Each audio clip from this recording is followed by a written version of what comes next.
A great pleasure. I will say good morning and welcome to This Morning on ITV, as we always take a measure up of how policies are being perceived by the people, and of course also looking at the way the government is driving behind the ways to make sure that policies meet the yearnings of the people. Well, it is quite funny sometimes when you wake up and then you see issues surrounding anti-graft or issues surrounding corruption, in all of this. But again, we're still battling with a lot of things that we will be talking about today. My name is Philip Omao Gyupo, and of course I have my co-anchors with me, Arnold Luakba Students and Lawrence Osifo. Good morning. Good morning, Philip. How are you? Oh, great. And Lawrence? Good morning. Good to see you. We're here for the first time in the month of July. So I can say happy new month to you guys. Yeah, good to know you guys woke up on the right side of the bed. Absolutely, we do. You slept well, I can see. Yeah, we did. From what I can see on Arno, I think you slept well with your two eyes closed. Oh my goodness. By the grace of God, as we would say in Nigeria. And I believe nobody stole meat from your cooking pot last night. No, definitely. That's if there's even a cooking pot in the first place. Oh, seriously? The economy is not that bad anyways, is it? Or if there's a meat at all as well. If there's no cooking pot, there shouldn't be meat. Absolutely. Well, we are always following issues surrounding what is really occurring at the various across the state, across the country. And of course, there is need for us to look inwards and see how we can get it right. Most especially this burning issue that has been trending over the Presidential Foreign Investment Promotion Council. And the latest is that yesterday, the Nigerian Police Force reportedly arrested the father of the promoter of the alleged ghost agency linked to the presidency, promoter Adeni Prince Adeyemi, whose father was arrested yesterday by the Nigerian Police Force. And again, issues are arising. Should the father have been arrested? What does the position of Constitution say concerning that? Is it that the father has to stay in, for the son, for what the son allegedly committed? Do we have the laws of the land in that direction? Again, some have also said that, well, the father can be arrested if he is seen as a party or an interest, that should also be investigated as a result of the 1.3 billion naira scandal associated with the, agency, ghost agency. Fake agency. Oh, well, alleged fake agency anyway. Is it really alleged at this point? I don't think so. We've had so many names and so many adjectives attached to this particular agency. But if the father should be arrested or not, he has already been arrested, as we get to see in front pages of the newspaper this morning. That's another conversation entirely. Yeah. Perhaps it's a way for the operatives to be able to get this particular guy. We have different stories out there. At this point, we do not even know the one that is true. The person who wants to give us, great information as regards what's going on, Bayo Onanuga, at some point it seems to a lot of Nigerians that he was just trying to cover up for the chief of staff to the president, Femi Gbajabiamila. And need I remind you that this is not the first time Femi Gbajabiamila has been indicted. A couple of years ago, we saw what happened with the Beta Edu situation and how Beta Edu had to go in for it. And also, this case did not even just start today. Last week, Tuesday, we were here talking about it, and I did say why it wasn't trending, but it's good to see that it's now trending all over social media and also on national televisions. The question is, what are some of the modalities that went through up until this period? How did the CBN have, this particular agency have accounts with the CBN? Yesterday, I saw again that it's not true that the agency had accounts with the CBN. At this point, we're getting allegations and counter allegations, and we do not even know which one is true and the way forward. But at the end of the day, it's up to the federal government to do the needful, because I feel like the federal government at this point has been indicted. The chief of defense, the chief of staff to the president, Femi Gbajabiamila, is also involved in this, and there's a lot of things to talk about, but the way forward is what we want. We hear that today the Senate will be meeting, having a plenary session today, and the issue would be addressed. So we're looking forward to the outcome of the plenary session that will be holding today at the Senate. What's going to be the outcome? Only time will tell. But at this point, all eyes are definitely on the federal government regarding this issue. Yeah, he was supposed to be before the Federal High Court yesterday. He was supposed to be arraigned, but again, his failure to be in the court premises also could have given reason why the father was arrested. But again, I remember vividly when he was, coming out on post saying that he's ready to face whatever comes. Whatever lawful body that is coming up to investigate this. But again, where is Prince Adeniyi? Let's take at it from different perspective. One, the law frowns against arresting by proxy. The law frowns against it. Probably they saw something that they needed to investigate. If they saw something in custody of the father. If they saw something in the custody of the father, then they should bring the father to book for that thing they saw. It starts with not for arresting him on behalf of the son. The law frowns against it. You can't arrest by proxy. If I am a culprit, don't go after my father or my mother or my wife. Look for me wherever I am. You have all the what is it called? The forces to look for me. You have talk like you have a wife. No. I'm trying to we're bringing it to a table. We're going to investigate. You never know whether I did that overnight. So that's another kettle of fish. So the father cannot be arrested for the son's crime. Yes, of course. Look for the son and arrest the son. So if you are alleging that the father was involved in another situation, bring it before the public and tell us why you are arresting the father. That is one. Two, let's now look at the government themselves. Because from what I saw yesterday, they said this agency, so-called agency, has been in existence since the administration of late Muhammadu Buhari. So it is not today. And people have been working there. They've been budgeting for them. Yeah. The budget passes through the different stages. The beauty about it is that anytime the federal government wakes up and do the right thing, it's seen as a welcome development. Of course, yeah. But what happened to the like you said, there has been a rot in the system. Even in the previous administration of former late President Muhammad Buhari. Now they are digging into it to make sure that this alleged ghost agency is eradicated, which is a welcome development anyways. But again, I think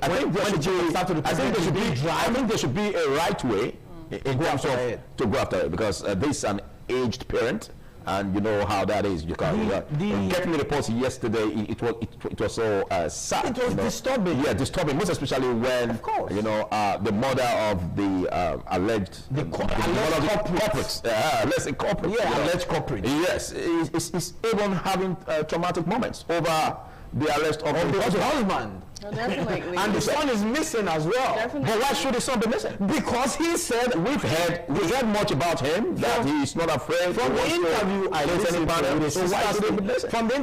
to with his sister station, the guy said he's ready to stand trial lawfully anywhere at any time he's called upon. So what they should send him a writ of summon. You cannot be looking for him and you are using police. Police is not the court. Well, the bailiff should send a writ to him that they are inviting him to court. At this point, I don't think that should even be the case right now. I feel what Nigerians should be looking at is why we have a situation like this. And let's not forget, this is actually one too many. We're talking about it now because we have the knowledge about it. What about all the agencies that we do not even know have been operating, ghost agencies? Okay. We have ghost workers and different, federal parastatals. But don't you greet the efforts of the government in at least unfolding this? Efforts of the government, they are being indicted at this point. They're indicted. The presidency is being indicted at this point. Exactly. And who is the presidency? Some persons will say Femi Gbajabiamila. I think a lot of persons have actually called either for a suspension or for his sack. But are we seeing that at this point is a question. A lot of questions needs to be asked, and we're looking forward to how the federal government, the Senate, would definitely address this issue. Well, as this morning on ITV, and we will be taking a short break, after which we'll get a look at the pages of the newspaper. To stay.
some days, there comes the Ugemobo Festival, which the Oba celebrates outside the palace gate. A pavilion is built of red cloth where rites are performed to drive away all evil spirits still unsatisfied by the year's sacrifices. The Emobo Festival is to commemorate an event in Benin history which dates back to 1504 AD.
What does one do with a bunch of memories?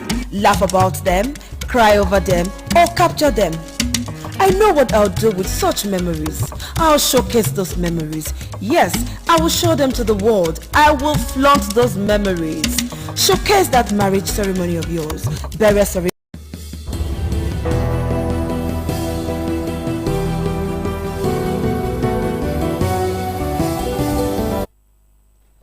Big thanks for joining us this morning on ITV. And before we go to the pages of the newspaper, let's quickly have a greet on our co-anchors from the Lagos studio. Good morning.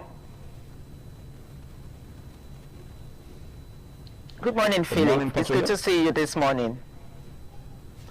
All right, good to have you join. Well, we've been talking about the issue surrounding the Presidential Foreign Investment Promotion Council, and of course the arrest of the father of the promoter of the alleged ghost agency linked to the presidency.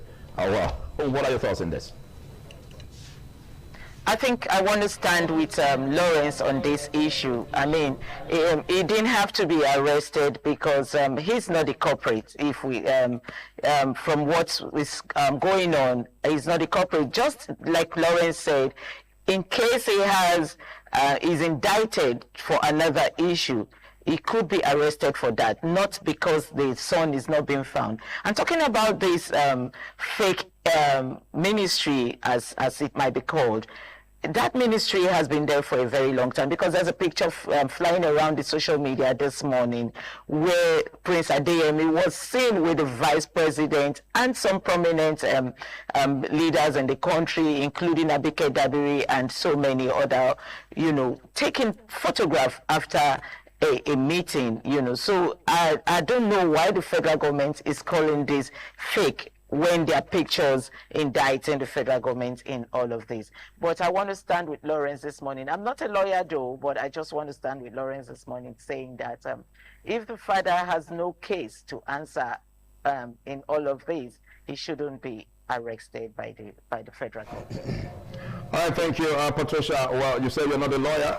We are not either, but I think we'll continue to interrogate the process, most especially as it concerns the fight against corruption, and of course issues surrounding the federal government and the need to bring about transparency. But we're going to be quickly looking at the pages of the newspaper, because we have this story decorating the cover pages of the newspaper this morning, and we're going to be starting with the Punch newspaper. And under the Punch newspaper, we have it here. It says, presidency under pressure as police arrest Adeyemi's father. This It's titled Fake Agency Scandal. And of course, at the top of it, we have South Africa crisis. Federal government extends evacuation. 270 more expected. And Tinubu orders probe of Meta, Google, AI platform. And of course, 10 Kwara APC governor aspirants protest against Abdul Razak. We have this at the bottom of the cover page. Tima Obasanjo Gowon orders celebrate Army Day. And of course, marketers push 800 naira petrol, 800 naira for per liter petrol, seek import licenses. And of course, outrage as Russian strike kills Ukraine-based Nigerian medical student. UBN names Norum chairman of as Elumelu bows out. UBN names Norum chairman as Elumelu bows out. That's what we have on the Punch newspaper. The Guardian newspaper is up next, leading with 15,000 naira per bag. Despite gluts, local cement price nearly doubles Africa's average. On page 6, you have details of that story, and interestingly, there's actually a diagram there showcasing, a pictorial actually showcasing how everything is on the front page of the Guardian newspaper this morning. We have the irony of plenty, 65 M tons produced. We also have the price disparity there with African cement prices from 50 kg a bag of cement, and a whole lot of interesting information for you. Now, away from that story, federal government insists on fuel price slash at a meeting with Dangote refinery marketers on page 3. Federal government offers Nigerians final evacuation. NAS give South Africans ultimatum to leave. On page 5, apparently the federal government is saying this is the last bill we're going to give you. You better join or you face whatever consequences you see there as a Nigerian living in South Africa. Tinubu unveils strategy to defeat terrorists, modernize armed forces on page 3. Away from that, ADC accuses federal government of pushing 17 million Nigerians into acute hunger on page 29 of the Guardian newspaper. Vatican envoy Sultan meets at National Mosque, one against extremism on page 5. 10 killed, 1 injured, and fresh attacks on Plateau, Niger communities. And finally, on the front page of the Guardian this morning, it says federal government probes anti-competitive practices by Meta, Google, X against Nigerian media on page 5. Well, that's all the Guardian newspaper have for us this morning. All right, let's see what Daily Trust is leading with. OAGF presidency differ over CBN's accounts. OAGF, that's the Office of the Accountant General of the Federation. The presidency differs over CBN account. We also have protesting FCT teachers disrupt civil service promotion examinations in the Federal Capital Territory. Still on that, Elumelu quits as UBA's chairman. Norum takes over. On another page of the Daily Trust, you can see Russian airstrike kills Nigerian medical graduates in Ukraine. That's a sad one. Very sad one. How suspected robbers killed my son, father. Tinubu orders probe of Meta, X, and others. 2027, APC to appease replaced aspirant. More like appeasing the gods when we talk about issues like this. And finally, 32 killed in Kwara, Ogun, Kogi road crashes. Philip? All right, well, on the Vanguard newspaper, we have similar stories that we just spoke about. But again, let's reiterate. Police arrest PFIPC DG's dad, family friend in Ogbomosho. And of course, the one that tickles my interest here is the cartoon, Mr. and Mrs., where it says, the lady saying, I still can't understand why men cheat. You so love this cartoon, Mr. Well, there's something we're coming up with this. And what was the response of the husband? I can't understand why women agree to be their accomplices. Exactly. Because For it there takes to be a crime, it takes two to tango. Exactly. For there to be a crime, there must be an accomplice. You know, there's this banter between the male and female gender. We usually do that on Love Train. Myself, I'm not Rockman, on Love Train. But again, for gender equality. Are you going to defend the female gender? I'm not going to respond or say anything on this. Because this is also involving the female gender. Yeah, true. If the female does not agree, the man will not cheat. No, cheat. It's a two-way But thing. women are involved. You guys are not In serious. law, it is called the mens rea and the actus reus. There must be a mental element Great. before the physical implementation. Well done. But anyway, lately we've been seeing men crying all over social media. Why? The answer is actually written on the front pages all over social media, right? But I'm just going to say that what's good for the goose It's good for the good for the ganja. ganja. So when the woman eventually cheats, do not cry. Case closed. Anyway, it depends on who you're cheating with. We, of course, we are not trying to. We're not promoting cheat. promoting cheat. We're not doing that. That's all. For the very fact that women are always Be friends with drumming your it. partner. Yeah. The very fact that women are always drumming it, they shouldn't also forget that they are involved in it. Yeah. And do not forget, we recently had a report about HIV with Lagos topping the chart regarding HIV. So Lagos whilst is you're not topping the chart. in Nigeria, Yeah. whilst you're having whatever you're doing. you might want to be careful because infection is out there in Nigeria, and Of Nigerians course, are of not course, left of out. course. Be faithful to a partner. That's all I can tell you. Of Just course. be Please, stick please to one be partner. faithful. Don't drive anyhow. You know what I mean by driving. I do not trust you. Please be faithful. Be faithful. Men. Be faithful. Men Don't be faithful. cheat. Women be faithful. Don't cheat. Okay. Well, we'll take a break on that, and then we quickly hit the ground running, as politicians will say, on the first discussion segment from the Benin studio, where we will be looking at public security and safety. Do stay.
ITV, certainly the best.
public safety beyond crime, building safer communities in Edo State is what we're looking at this time around. And of course, you agree with me that it's timely to look into this. And also joining us on this very, very sensitive topic, we have the former Pioneer Commissioner for Public Security and Safety in Edo State under Governor Godwin Obaseki, former Governor Godwin Obaseki's administration.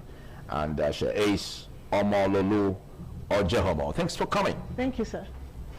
Thank you very much. Thank you. Comment. It's always a privilege to have those who, sat in that very sensitive office, on the seat of, the commissioner, most especially as regards public security and safety.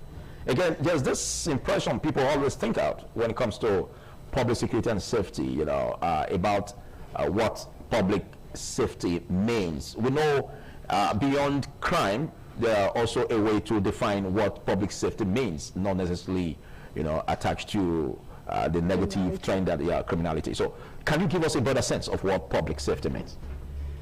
Well, for public safety, it includes everything in the community, environment, the people there, what the government is providing, and how the people are reacting to what the government has provided. And for being on the field for a very long time, not taking out criminality, but avoiding criminality and preventing criminality in the community, it means that the government must engage the youth. It means that the youth must be involved in what's going on. They must be carried along, they must belong, and they must understand why. So when you have 3 generations of young men and women who have no idea of what the community is supposed to be, what their involvement is in the community, then you have a problem with safety. When you have children that are being mentored by people that are not leading them to places where they should be, which is either going forward progressively and being valuable citizens within the community, we have a problem. Wow. So when you're looking at the reaction to this, you find that we have very young men and women who are involved in drugs, in prostitution, and that's a problem in communities. Okay. All right, talking about the public safety in a sense, because like you said, it is the young guys that are involved in all of this, or the young folks. Growing up mostly involved anyway. Mostly. Mostly. Growing up back then, as a child, when you see people that are mentally deranged, they are adults, like aged people. But lately you're seeing young ones, like this morning on my way, my street, a very young boy, I don't think he's up to my age, just sat down in front of the house. He was just talking, shouting. So out of probably they've taken those things they take and all that. Looking at this, basically, I don't know a threat to the society, because these are also part of some of the things we look at when we try to curb insecurity. Some of them could be acting mentally not okay. Deep down, some of them are. In most cases, they are really not. Is this not a threat to the public and the safety of the public we're talking about? First of all, I have to tell you that this young person you saw sitting down in front, drugged out, is a victim. Okay, he is a victim. Okay. And I will tell you, for my many years, that I have seen people of different ages, from very young to elderly, who are on drugs, and some have been affected by these drugs and have been mentally distorted. And they've been around. And then again, if we're talking about mental health, I've also seen a lot of people who are on the streets that are not mentally ill. They are not mentally ill, no. But they are just on the street. They are there because they have nowhere to go. They have no home. For some reason, whatever has happened to them, they're on the streets, they dig from trash cans, eventually they look like mad people. And so we need to be more sensitive to the people we have around us when we're talking about safety. We do not judge people by what we just see. By looks. We must be able to find out what is going on. And when you're talking about intel in terms of all of these things, it means that you have trained people out there that help you monitor the communities, understand what's going on in the communities, what is causing the problem, because you cannot deal with symptoms. You must deal with the root cause. You know, a person can have a headache. It could be anywhere from I'm tired, I'm hungry, to have a tumor in your head or anything. If the right diagnosis is not made, or they have not done any of the scans or the lab work, you cannot really be sure what this person is going through. It's just like for women, when a woman goes on and complains, the first thing that's supposed to be done is a pregnancy test. Because not even if she's not pregnant, you want to be sure. So you don't begin to give her medication that is going to eventually affect the life of the child. Now, these are the things we're talking about, the root cause. What is causing the problem? And when you look at it, we had the second democracy started in 1998. Okay, and there was politics. A lot of the people that should have been in office did not respond because they thought it was going to be the same thing. In a few years, the military was going to take over. Nobody wanted to be bothered with it. So there was a vacuum. And in that vacuum, a set of people entered into politics because there was no one else. Now, this is where the problem is. The training, the education, the understanding. What do people see politics as is a way of making money, is a way of being powerful, and it's a way of, being oppressive. When you look at that, look at the environment they come from. It is a natural way of reaction because people are beaten at home, they are oppressed at home, they are told to shut up. These look like simple things, but a lot of these things start from the home. Now, I was listening to the program earlier, and he said, I don't believe that the police should arrest the family, they should arrest the person who committed the crime.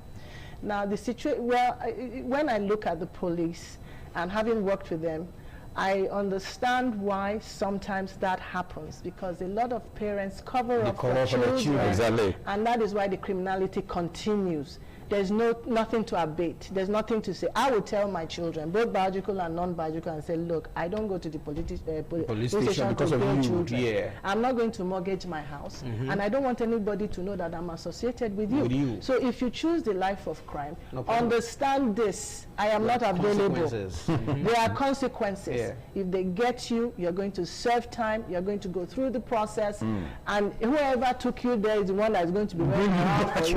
So, and when you get to this house, we will do it the village way, the community way. All of us will beat you for disgracing both the community and the family name. So they didn't go into crime because they already understood that their mother was not going to be part of it. But when parents continue to go and bail children out of the police station and covering up for them, oh, my child didn't do it, it's a lie, they're lying on my child's head, then there's a problem. You have global exposure. I mean, you've hobnobbed policies in foreign countries, and of course, comparatively with that of Nigeria, and of course in Edo State.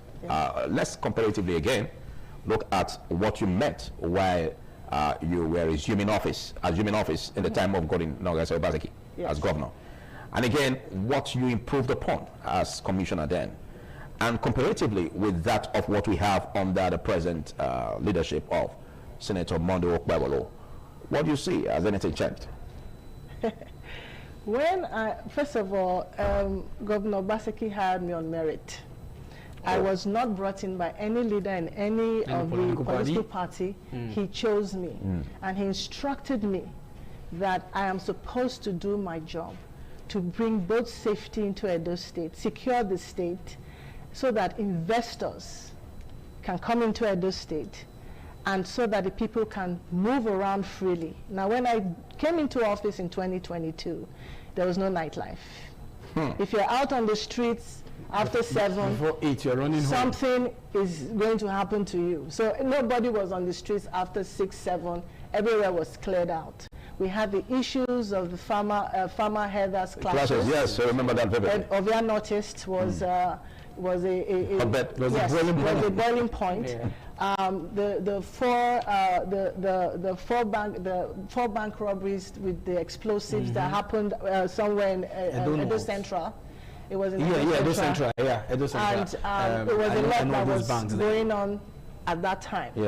And I thought to myself, first of all, I never believed as a woman I would not be able to achieve this. Because it was quite challenging. But I had the background, I had the training, and I worked with the Los Angeles Police Department. Exactly. I am a certified crime and intelligence analyst, and I had a lot to bring to the table. The first thing was to introduce myself to the CP for the Nigerian Police Force. I also introduced myself to the armed forces and the security agencies. And the issue we've had in solving problems is lack of intel. And the reason is because people do not report in a form that the police can react on. Okay. They have reacted to a lot of things, and they've gotten to those locations and found it to be false. Meanwhile, a lot of manpower, resources, and machinery and equipment have been put into this, only to find out that it's zero. It takes a lot. It takes a lot. Okay, so for bank robbery, explosives, everything happening, and Obaseki wasn't around. I saw it on TV, or I looked at this and someone called me. And I went to the office with my camera. I needed to take forensic photos. You said Obaseki wasn't around. Where was he? He had gone for a meeting. Okay. So he had asked his deputy, Philip Shaibu, to be the one to take responsibility for whatever. Okay. So I went to Government House, and I found out that they had already left. That's the CSO, the CP, and everybody that had anything to do with this had already left. And so I had no vehicle. And then they said, oh, you need to wait. You know, you're a commissioner. Well, all the commissioners have been told that they need to come and follow in a bus. And I thought to myself, hell no, I'm not going to be on that bus. You understand what I'm saying? Yeah. And then when they were leaving, they had an entourage of policemen, but we had no policemen to engage when this was happening then. Wow. And for me, it was a problem. And I said, I'm not going to be in a bus, trapped in a bus, going anywhere with anybody. And I did a lot of the investigation outside of what was made available. And then when I presented to to Governor Obaseki, I think I also gave him like 2 or 3 charges, putting at risk civilians, taking them to a crime scene. We did not know if all the bombs had detonated. Yeah. We didn't know. They went and trampled on the crime scene, walking through it. The buildings were still falling apart. They could have fallen on anyone.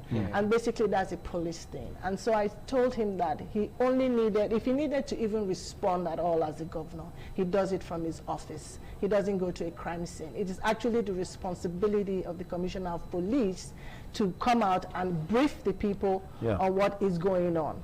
And he looked at me and he was like, okay, this is different. She's not even taking any consideration that I'm the governor. She's still going to, I said, I'm charging you so that next time you will not do it. And he did not. if you noticed, he was not there, you know, doing anything, just whatever he wanted. Because I wanted them to understand that crime is not politics. You do not play politics with security. Exactly. You understand that? Otherwise, you miss it. Want to make want to look good for who, and we want to prove to who, and you want to give information when you don't even know who the criminals are and who's getting information from you and what they're doing with it. So that was my first engagement. Okay. But it was not in my hands because it happened just as I walked in and it was dealt with, but I did turn in a report. Okay. Now, the second one was Ovia Noticed, and it was the commissioner that came from there that came to me. He says, I don't know what to do. I need help. And I was quite surprised because I didn't expect that. But there was no way in because, again, I was kind of blocked politically from having access to much. And then this was what happened. So the people of Ovia came to riot at the governor's office. And governor wasn't around. So they thought, let's call her. Let her come and deal with this. Let's see what she will do with it. So as I drove from the secretariat, I saw a lot of people outside. Standing outside the gate. And then I assumed their leaders would be inside. And when I walked in, I did meet them. There was a camera there and a young man who was active in putting this together.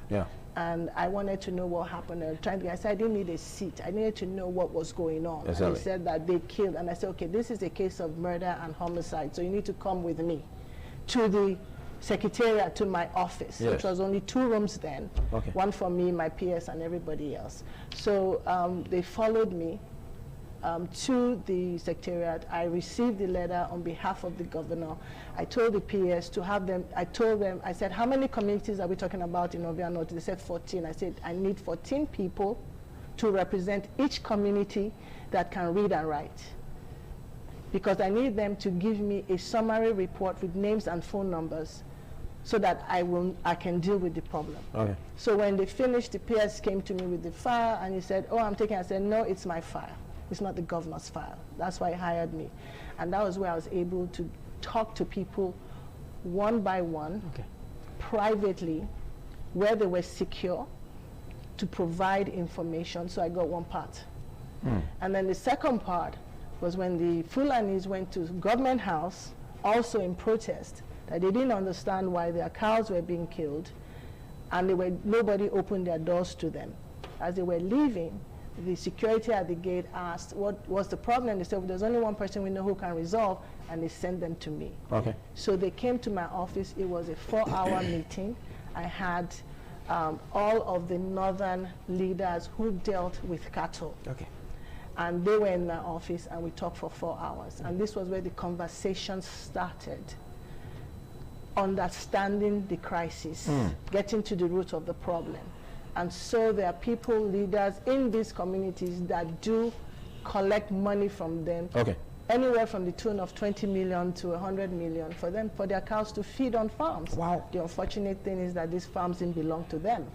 It belonged to the local people. Okay. They were supposed to be involved in the conversation, but they were never involved in the part of it. You improved on all of this. Yes. I'm good to know you are a lady, and you are dogged, rugged, and of course you have that foreign touch training. Now let's again look at, because you're not done with the question yet. No. Let's look at comparatively what you did and then and now what is happening. Do you see any change in the positive under the present leadership of Senator Monday Okpebholo? I wouldn't say it's Monday. Whatever is happening now is not Monday Okpebholo's fault. Okay. Okay, so it's negative. But he's doing well. All right. In handling it at any point. Okay, if it's not his fault, how did it generate? Generated from the former governor's administration? Well, while I was there, if you notice, we didn't have any gang activities either, again, conversations. And that was what I promised. We didn't need to use weapons. We need to get to the root of the problem to solve. Okay. Into communities, getting them into skills training and different things. The gangs were cooperative. They had no reason to fight. There was nothing to push anything.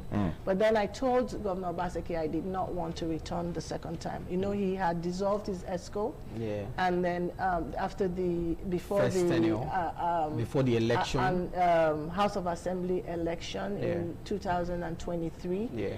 That was May 3rd. And then I made a decision in July that I did not want to come back to office. And from that point, from July, August, the gang activities started again. Okay.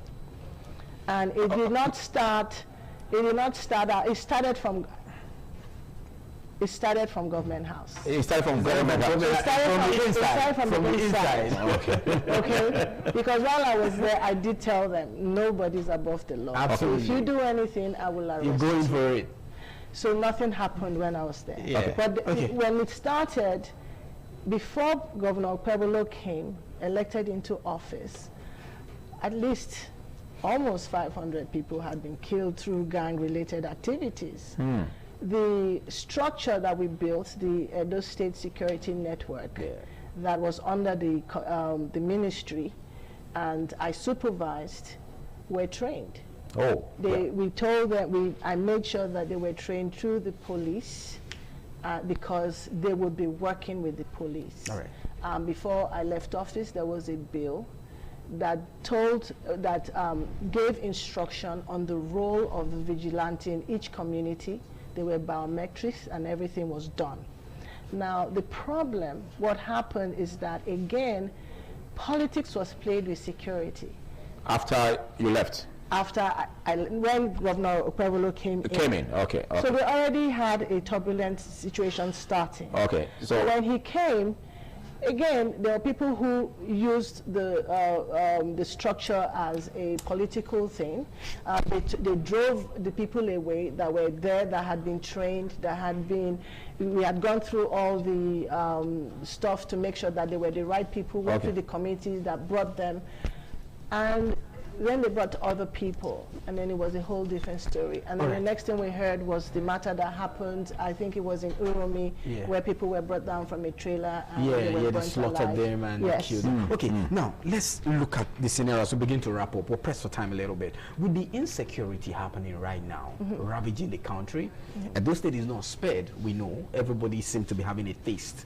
How can we marry it for public safety? We've seen situations where people self-kidnapped themselves. They start crowdfunding, all in the name of they want to make money because of the ills of the society. And these are some of the things that degenerate just little by little start happening. Someone just fakes or kidnap and everybody start panicking and all that. How do we tie all of this together to address insecurity? Because you've been there. You have a vast experience, not just Nigerian trained, you're also foreign trained. How can we, marry this together to put an end to all of these ills in the society? Well, first of all, most of the kidnappings that are happening and the robberies that are happening from people in the communities. And this is what we've been battling. And because again they're not willing to be cooperative because it's this person's child and that person's child, it's difficult for the police to really do much about it. Okay, we need cooperation. If the committee itself is not willing, but remember now, and if you look at most of the kidnappings that have happened, they've been inside kidnappings. It's either family members have done it or given information, or people in the community that know them. So while we're busy, while they're busy distracting, trying to distract security agencies that it is Fulanis in the bush, who are not really the ones, but most of them are hired. In most cases, they're hired. Someone furnish them with information to keep the victims in the bush. So that's where they come in. They are not usually the ones that. And I had situations while in office where the people who kidnapped came with the people that they had kidnapped their person. And so those ones were even afraid to speak. And that was why I had an open door policy where anybody could walk into my office and speak to me at any time, talk to me at any time, and it was private. But the only way that we can deal with this, like Governor Pevolo has said, we need to deal with the community. it has to start from the inside the community out. Without that, it's not possible. If they kill, if there's a land matter and they kill someone on his farm, they turn around and say it's a Fulani person. Okay, so from what you can see, the governor is on a positive note in tackling this. But again, I don't understand why you said earlier that you didn't want to come back at the time of Governor Gordon Obaseki's administration, that you didn't want to come back. But again, maybe you had some frustrations there. Then, if you're called upon now to take lead in this direction, will you be available? I'm available, but it's not just being available. I have to have the right equipment, I have to have the funding, and I have to have the leeway to be able to bring the right people. I don't want people to bring their political friends to me to say, maybe you are already thinking in that direction that they are dominant, even in the government house as we speak. Yeah, because the only reason why I was successful is because I trained my own specialty. And I was not a sitting commissioner. I was on the road all the time.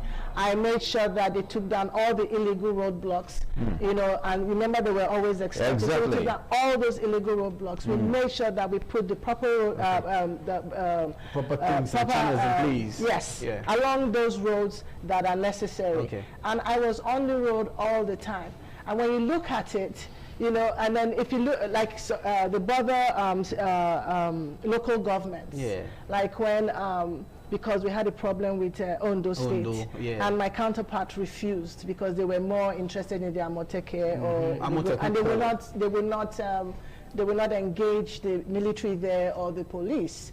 And so we had to we had to protect criminals from coming across the border to Edo State. So at that time, Governor Obaseki then put an army base there and also put the police headquarters. And then through a report I made, the Sobe Sabo Road was done to connect us to Sobe. Sobe was cut off from us, and we had to go through Ondo State to get to them. That's 45 minutes. Crime happens within seconds. They are gone within minutes. So, and then they have a headquarters in Sabo. And so before the police will respond from Sabo to Sobe, that meant there was things have already happened. So we needed the police there. We needed the army there. And the reason why they could react, not just for Sobe, but anything that happened along the borders in those areas. And in cases where they had said that, oh, things were happening, the Fulanis came, we sent drones, we sent the military, we had coverage, we saw everything. There was nothing like that happening. And so while they were still going online to say this was happening, that was happening, they were not happening. We were on it. We don't sleep. That's what you do. Okay. So from what you can look at, security has not nosedived under the present administration, has it? Well, the Ministry of Public Security and Safety does exist. It still exists. It has a commissioner. But I'm not aware, and I've not seen anything or any reaction from this commissioner regarding the insecurities or the securities or the safety of the people. Now, the governor is going around doing a lot of talking. It's not the governor that is supposed to be doing this. It's supposed to be the ministry, the commissioner in charge. The commissioner is supposed to be active. And that's what I would like to see. I'm not interested in taking his job from him. I'm interested in having him being functional. Yes, and even closing the gaps. That's how it ought to be. Because he is the one who is supposed to be interacting. If he doesn't have the background, then that is a flaw. I can't help. We can't help them. But you need someone who understands what's going on, what they're looking for, and how these problems can be resolved. Okay. Thank you very much. Thank you. Mrs. Omololo or J. Hormon. Yes. That's from what track? I'm from Ora. Ora West. Great. And she is former Pioneer Commissioner for Public Security and Safety at the state. I hope you oblige us in subsequent outing with us. Thank you very much for joining us. We appreciate your time. All right, we'll take a short break, and after which we're going to be looking at the local government elections coming forth in Edo State, July 11 precisely, this week Saturday, and of course how to tackle it headlong to make sure that there is credibility and of course public confidence to stay.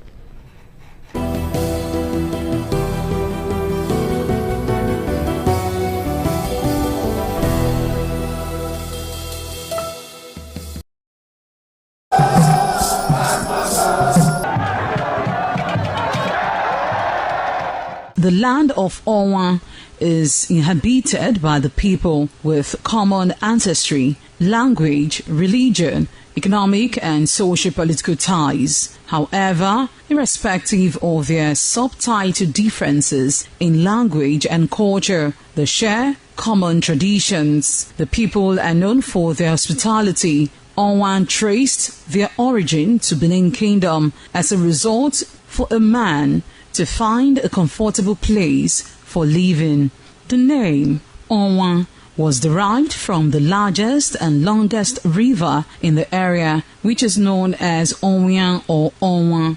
It means one who makes merry in affluence.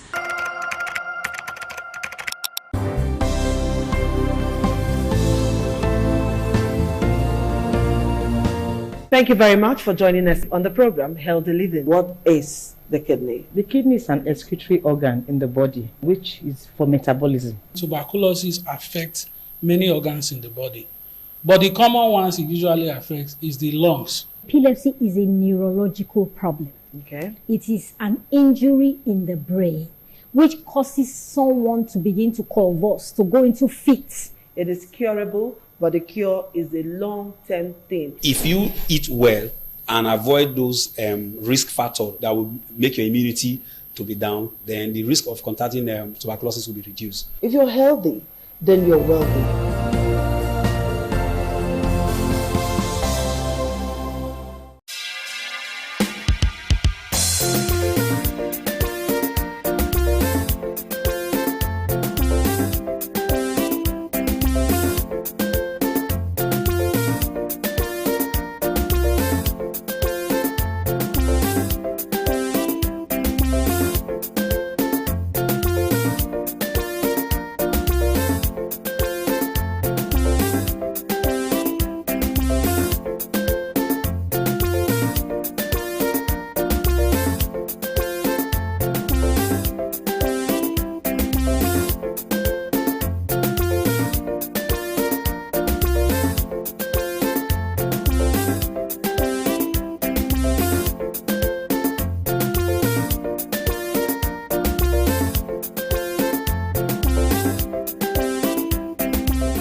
some days, there comes the Ugemobo Festival, which the Oba celebrates outside the palace gate.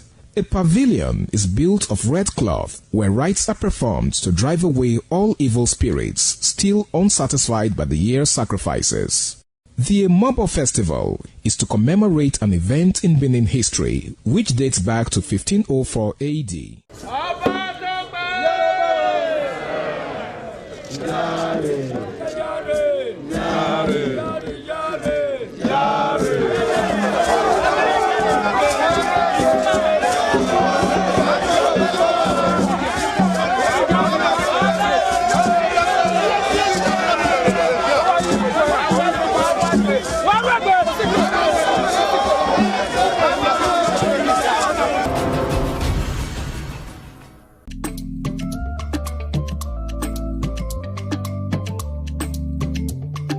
The man went out to bring in thugs to come and beat her. Yeah. In a situation like that, do you think women would have seen that and still want to speak?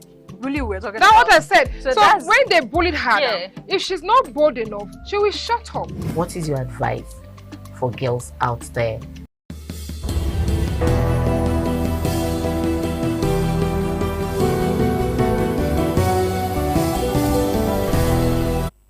Well, as you know, it's this one on ITV, and of course, we're looking at the big one coming up this Saturday, the local government elections in Edo State, and of course, how is it going to be like? We understand the fact that, you know, in the history of how it has been, there should be need for us to have a different, you know, overview in terms of making sure that the local people own this election. And of course, joining me to discuss this from my extreme left, I have a political analyst and, of course, an educationist, Chris Okaka. Thank you for coming. Good morning. Thank you for having me. Thank you for joining us on the show. And next to Chris Okaka, we have a legal practitioner, Emmanuel Obakbolo. Thanks for being here. It's a delight being here. Good morning. Well, I think let's part to the first question to you, Chris. You understand what has been going on in terms of Nigerian elections as pertaining to the third tier, the local government elections. What do you see as the factors that could be looked into in terms of threats to these local government elections in terms of credibility and acceptability? Well, we want to see, first and foremost, we want to see that there are enough awareness. We should see sensitization campaigns. As long as I can see, I do not see that there are elections even going on. A lot of people are tired. But as a keen election observer over the years, I could profile one or two suggestions that will make the people more enthusiastic about elections. First and foremost, INEC and ETSEC must maintain neutrality when it comes to elections like this. We want to see a keenly contested elections. We want to see viable oppositions. Because as it is now, even those involved in the election already perceive an 18/18 kind of. Exactly, because some are saying who owns this election? It's not the electorate, but it's the government. So they are not interested. So we want to see these things put in place. We want to see a transparent elections whereby we can see the spirit of sportsmanship. Under ETSEC. Yes, once it's transparent, you can see the people will easily accept the result. You know, there has been this clamor that, well, it should be moved from the states, it should be done by the national because of these challenges of, you know, the state owning such offices in order to manipulate in its direction to bring 18/18. We have been clamoring for that. That's what it's supposed to be. It's supposed to be managed from an outside authority. Perspective. Yes, because the minute we have state government, they will want to channel it to themselves. They want, you see, when we have election, we have 18/18. Doesn't mean there are no other people contesting from other political parties. What we can see there is influence. They're influencing the outcome of the results. Allegedly, anyway. Allegedly. Well, let's not be presumptive anyway, because we don't know how these elections are going to be. It could be election where there could be 9 over 9 from one party. Okay. I know you're laughing and you're smiling. You know, you've been asking me some background question before we came to the screen, but you'll see the same way about that. An election is forthcoming on Saturday. Today is Tuesday, so we'll have Wednesday, Thursday, Friday before Saturday. Do you think the State Independent Electoral Commission is ready for this forthcoming election from with the way things are? Because you ask a question, is the election coming? Probably you're not aware, but some persons are aware. Campaign has been ongoing. We hear some of the campaigns here, you know, what tour, you know, as the case may be. Do you foresee an election that the people will be happy over in Edo? I don't think there is going to be an election in Edo State. That's your personal opinion anyway. It is. Okay. What I think is that there is only going to be an appointment on Saturday. But people will go to the poll. Which people?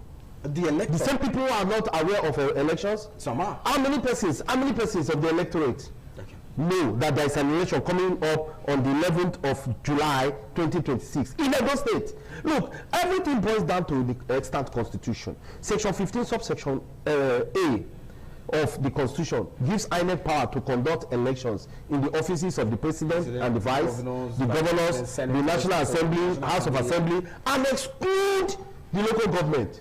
While section 3 part 1 of third schedule of the extant constitution now give SIEC.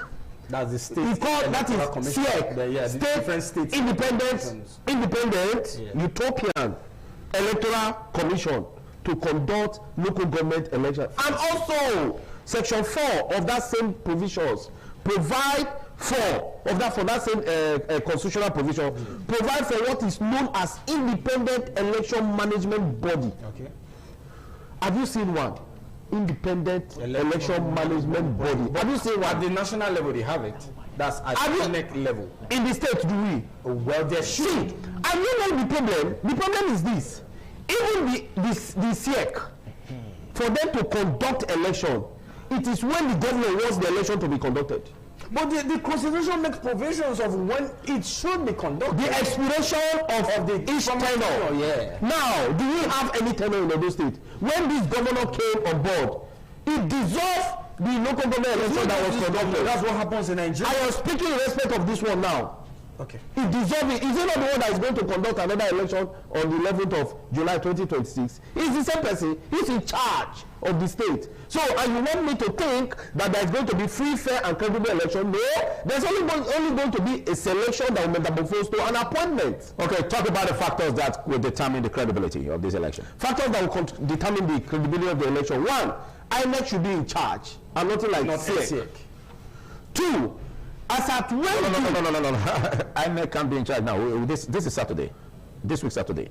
So this very election. Yes, now. I do not. What do you see as factors that can determine the credibility? I don't see without being pessimistic. Yes, I don't see any factor just now. How many days do we have? We have Wednesday, Thursday, Friday. How many days? You don't get me. What I mean is, what you see as what should be done to make this election credible. Now, one, without being sentimental. One, election must be conducted upon the expiration of the incumbent tenure of the local government chairman who were leaving offices as at that time. Election must. We should have a viable and transparent timetable. Not the one that somebody can just wake up and from the side of the chairman, appoint committee chairman, and at the same time, we tell you that there is no money to conduct election until when there is money. There should be from the consolidated account, the electoral bodies, just as INEC has, should have money to conduct election at every point in time.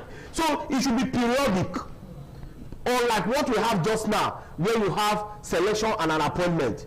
Two, there should be sensitization. If the body does not have the intention of ensuring that the election is just a mere jamboree, or what I will refer to as abracadabra, then the people, the electorate must be aware. I tell you, I bet you, Philip, this morning, if you go to town and begin to take records or census of how many persons are aware whether there is going to be a local government election, I'm telling you that 80% of those state electorate will tell you that they are not aware of the election. So who are those that will not go to vote? That is the question. So this hide and seek game, because somebody intends to get 2.5 million votes come 2027, while the party chairman will tell you that he intends to get 3.5 million votes. You see the confusion already amongst them. So this is the reason, singular reason, why you see all of this play out. And I want to tell you that Nigerians are dead tired of all of this abracadabra we witness every time.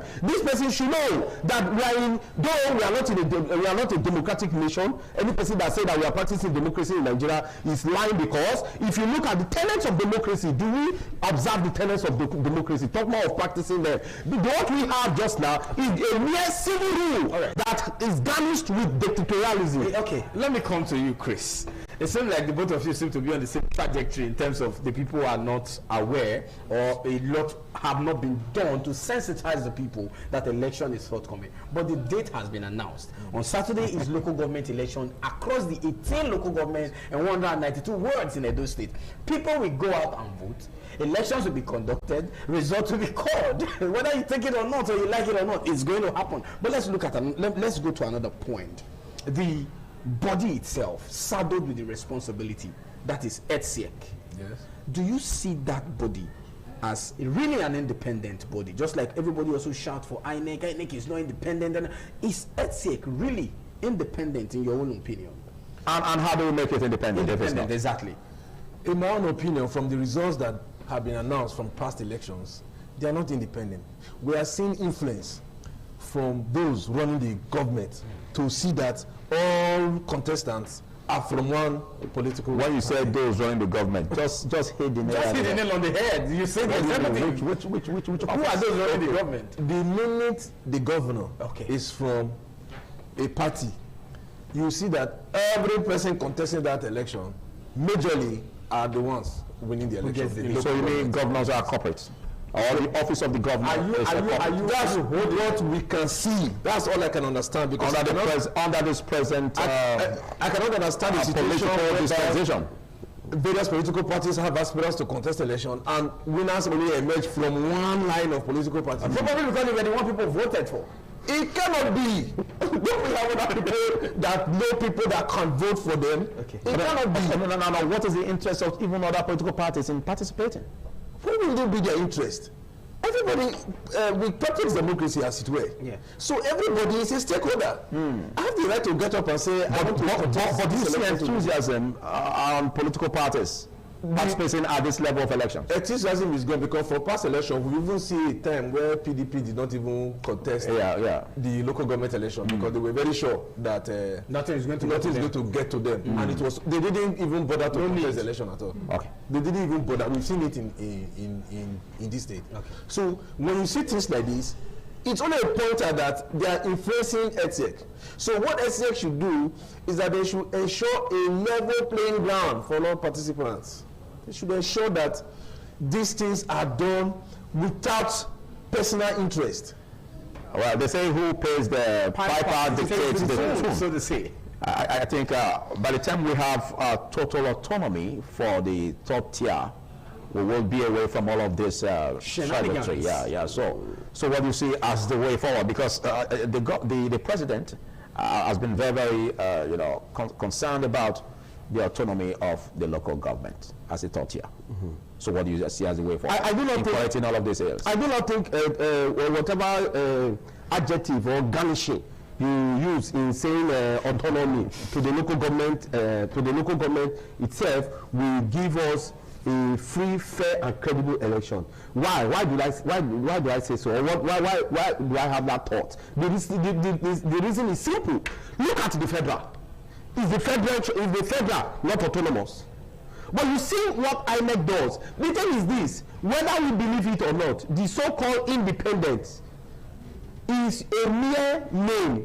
It's a mere adjective. You're saying it's just a name on paper. In qualifying the electoral body. Don't forget, we're talking about the need for us to totally eliminate executive influence, like what Okaka said. You cannot eliminating executive influence, from rubbing off negatively on the election, so that the electorate can own it. Own the election, rather than with the structure we have on ground. You cannot until it is an independent body that appoints who shares the electoral commission. Okay. In a situation where the executive appoints who becomes the chairman of the body, how do you say that the body cannot be influenced? That is just not possible. That's why we are saying, if we are to have if we are in a sane society, a society that practices democracy, then maybe the National Judicial Commission upstairs we appoint who becomes the INEC chairman. Then in the state Judicial Commission should appoint who becomes the chairman of the electoral body in the state. Not until that is done. We are only just wasting our time. And let me tell you, the local government elections that were conducted in other states like Rivers. What was the outcome? We only saw one local government, that is Wike's local government. Thank you. And you know that man has become to APC. Yeah, he has just now. Thank you, We will keep recycling this crop of leadership, this crop of practices that we see because they have an intention. Maybe perhaps they want to get 20 million votes come 2027. Thank you, Emmanuel Abakola. Big thanks to you, Chris Okaka. Thank you very much. Thank you for being part of this. Well, we'll continue to look at this, most especially as it pertains to the people. And they say democracy is the government of the people, by the people, and for the people. But when the people can't own this election, then what's the essence of democracy? Well, we will be handing over to the Abuja studio where we'll continue with a conversation from that axis.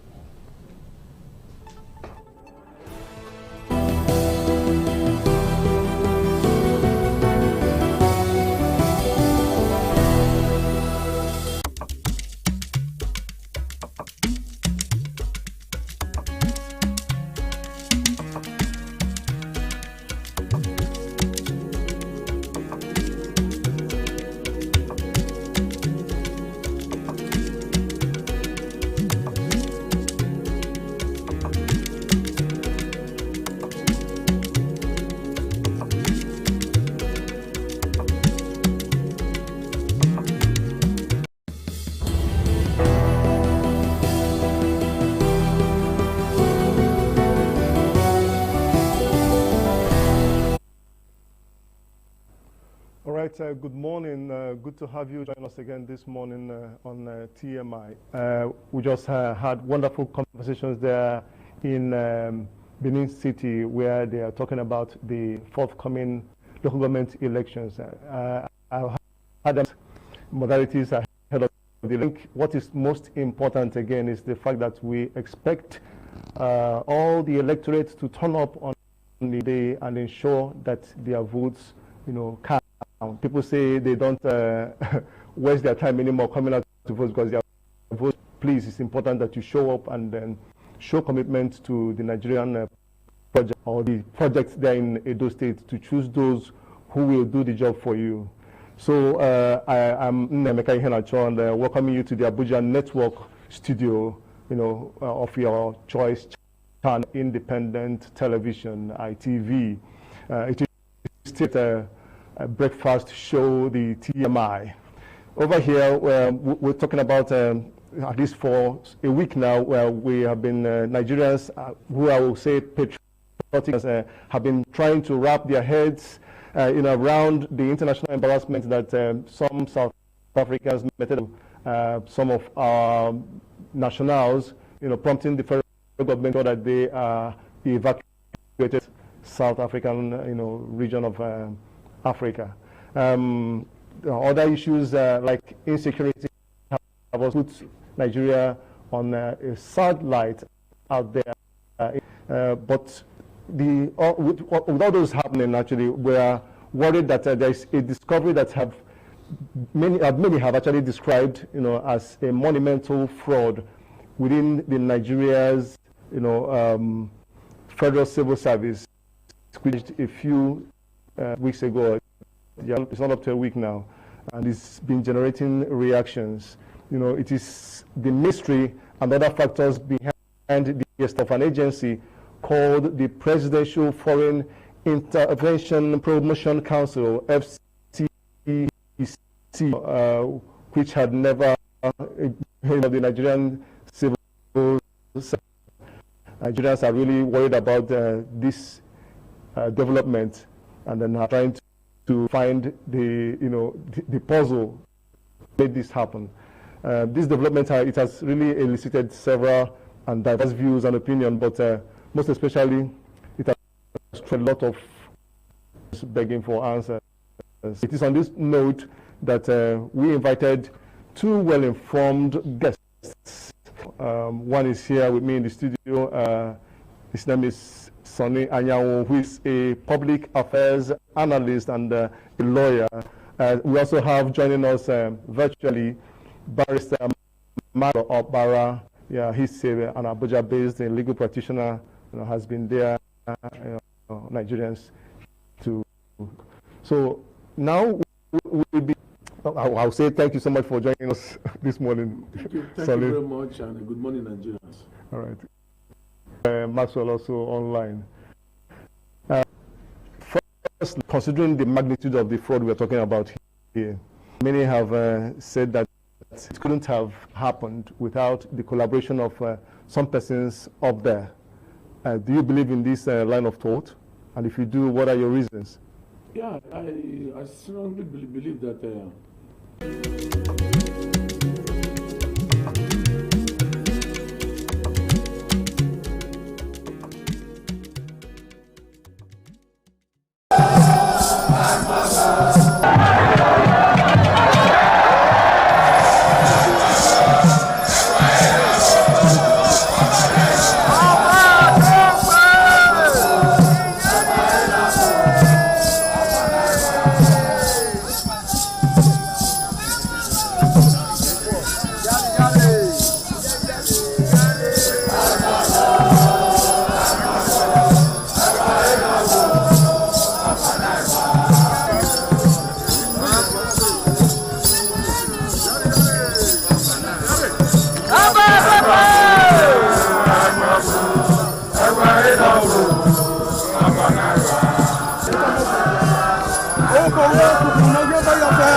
Onwa is rich in culture and traditions. The people are a mixture of traditional worshippers, Muslims and Christians. Onwa is located at the northern part of Edo State. It consists of two local government areas, that is Onwa West and Onwa East. It has a total number of 13 clans and 21 political wards, according to National Population Commission 2006 census. The population of Onwa people is put together at 251,686. The people love tradition and culture. Historically, the people ancestors in deep quest to hand down on their future children a society of love and friendship.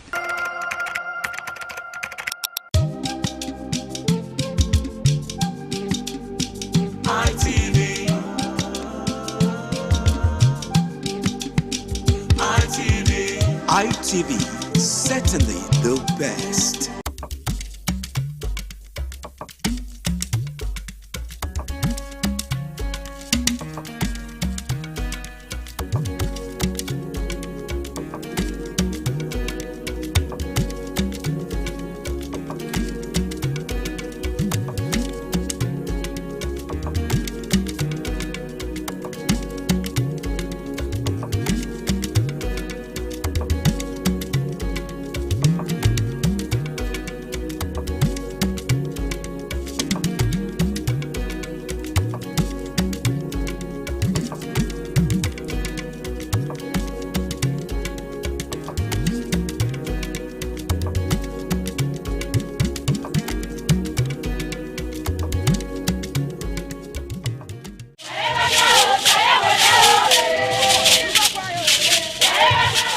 In a rare display of botanical brilliance, the palm tree defied natural norms, sprouting multiple branches that bear fruits. This rare occurrence has become a wonder to many, as experts are calling it a one-in-a-million phenomenon. Could this multiple-headed mother hold secret to agricultural breakthroughs, or is it simply a freak accident of nature? An agronomist with Nigeria Institute for Oil Palm Research, NIFOR Benin. The strange palm tree also raises issues of a blend of science with human interest and cultural significance for maximum impact.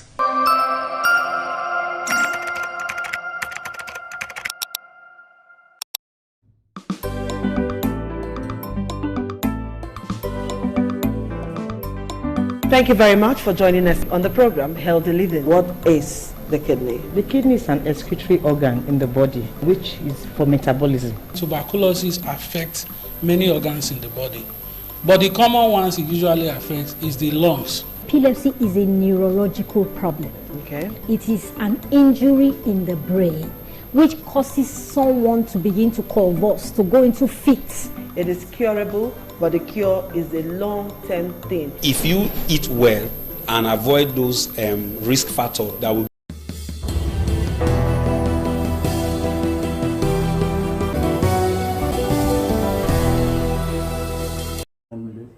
arrest Bajabina, chief of our staff. I can't pronounce his name very well. Interestingly, okay. Sorry, I can't pronounce his name very well. But if the FCC is serious about what they are doing, they should go ahead and arrest him for questioning. Have they invited him? Has he been arrested? Is he above arrest? Does Section 308 of the Constitution cover him? No, it doesn't cover him. So that man ought to be asking question with EFCC.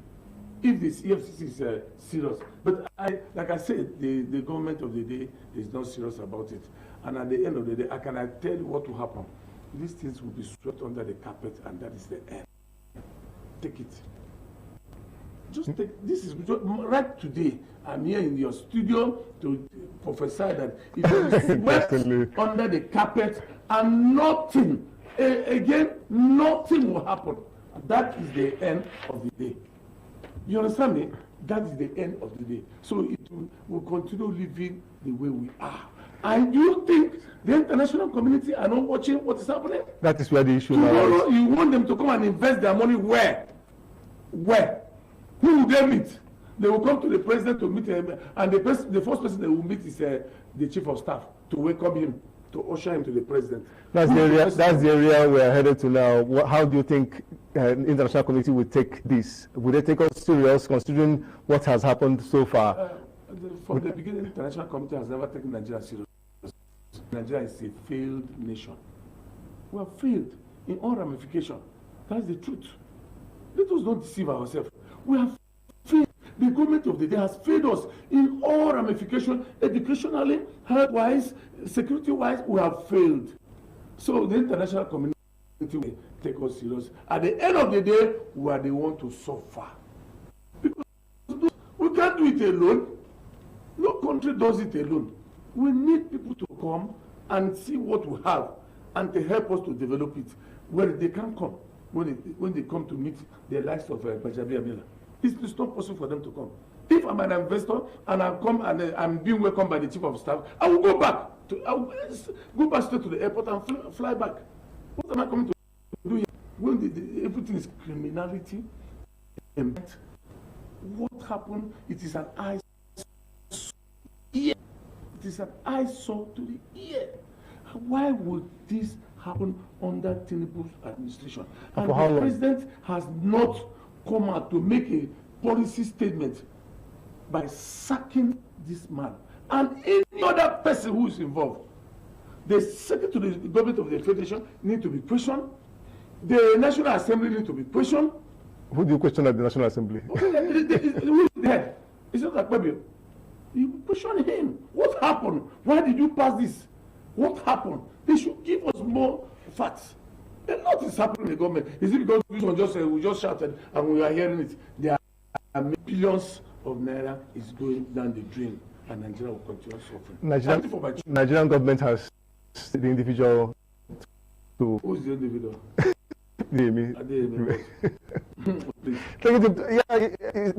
It shows some kind of there are many seriousness. Did he commit this offense alone? Who did he give If that one of the witnesses, whether they kill him or it's late, I don't know. Gone. One of the witnesses who's supposed to, who they gave money to give to this, to them is late. So we are only praying that nothing should happen to this Prince Adeyemi. He has a lot to tell Nigerians. He has a lot to tell Nigerians. And let the trial be televised so the man can speak out. He will not die alone. All of them call their names. CBN, Assembly, Secretary to the State Government of Secretary to the Government of the Federation, the rest of you. He paid cost to EFCC chairman. He paid to was the Deputy Speaker. Yeah. He had staff assigned to him in his office. By the government. Then why are they calling him fake? Anybody that should be possible. He's an enemy of Nigeria. Mbayo Ononuga, who started that shenanigan, fake. He should be prosecuted immediately. They all know what is happening. Nigeria is suffering. We are bleeding. Don't you know? Justice now Nigeria do not have trust or belief in this administration in terms of delivering the promises that they promised. I mean, the promises that they made at the campaigns. No, well, we know that no Nigerian has any trust, any iota of trust in the government of the day. We know the government has failed us, and even the government knows that Nigeria knows them. The government of Tinubu that Nigeria. So we don't trust. Look at what is happening. They are trying to sweep it under the carpet. Tomorrow, and place loyalty to this country. Governed by who? By criminals around the government, within the government sector. They are all criminals. You mentioned the police and their part in terms of unraveling what has transpired, and you don't believe that they'll be able to get us, results. Leave that police issue. But you don't think they hurriedly brought out the report? 2 or 3 days, they come up with a report? It is clear. The chief of staff had to clear him, but Ononuga came up clearing him. Then the one who give a political appointment. This allegation of money, 400,000 was given to who? They've not come up with that, and they're trying to. They hurriedly put in this year. You see, let me tell you, by the time I discovered, some of us will give him legal services free. That Prince, I've never met him, but some of us will give him legal services free of charge. You believe in the Adeyemi more than you believe the government? No, Adeyemi at least was able to speak out for us to know. Someone in such a situation, would he say some things to exonerate himself from? Adeyemi is innocent. They comprehensively bring all of them together. Don't carry one person. And you just want to be a scapegoat at the end of the they convict him, this and that. What of? Did he steal alone? Did he do all these things alone? Who space in the Secretariat of Abuja here? Who gave him space? This thing should be gated. Who assigned staff to him? 300 staff to him. Who is that? They had to come and answer. The government should come and answer. There are a whole areas that are a lot of agencies, a lot of parastatals that are attached to these incidents, and so it's difficult.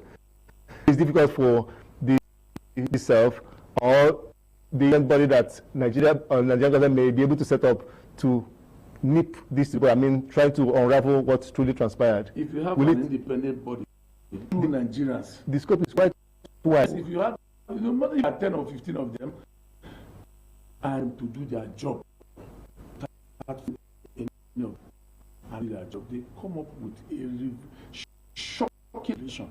What is happening? There are more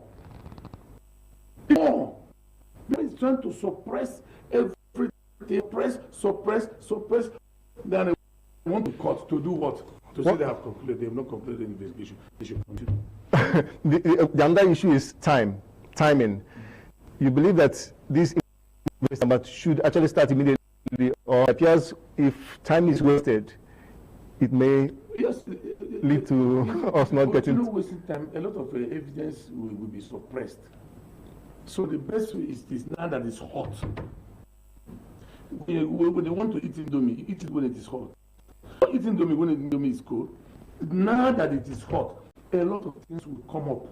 Now that it's hot, wasting time because they want to sweep the whole thing under the carpet, and that.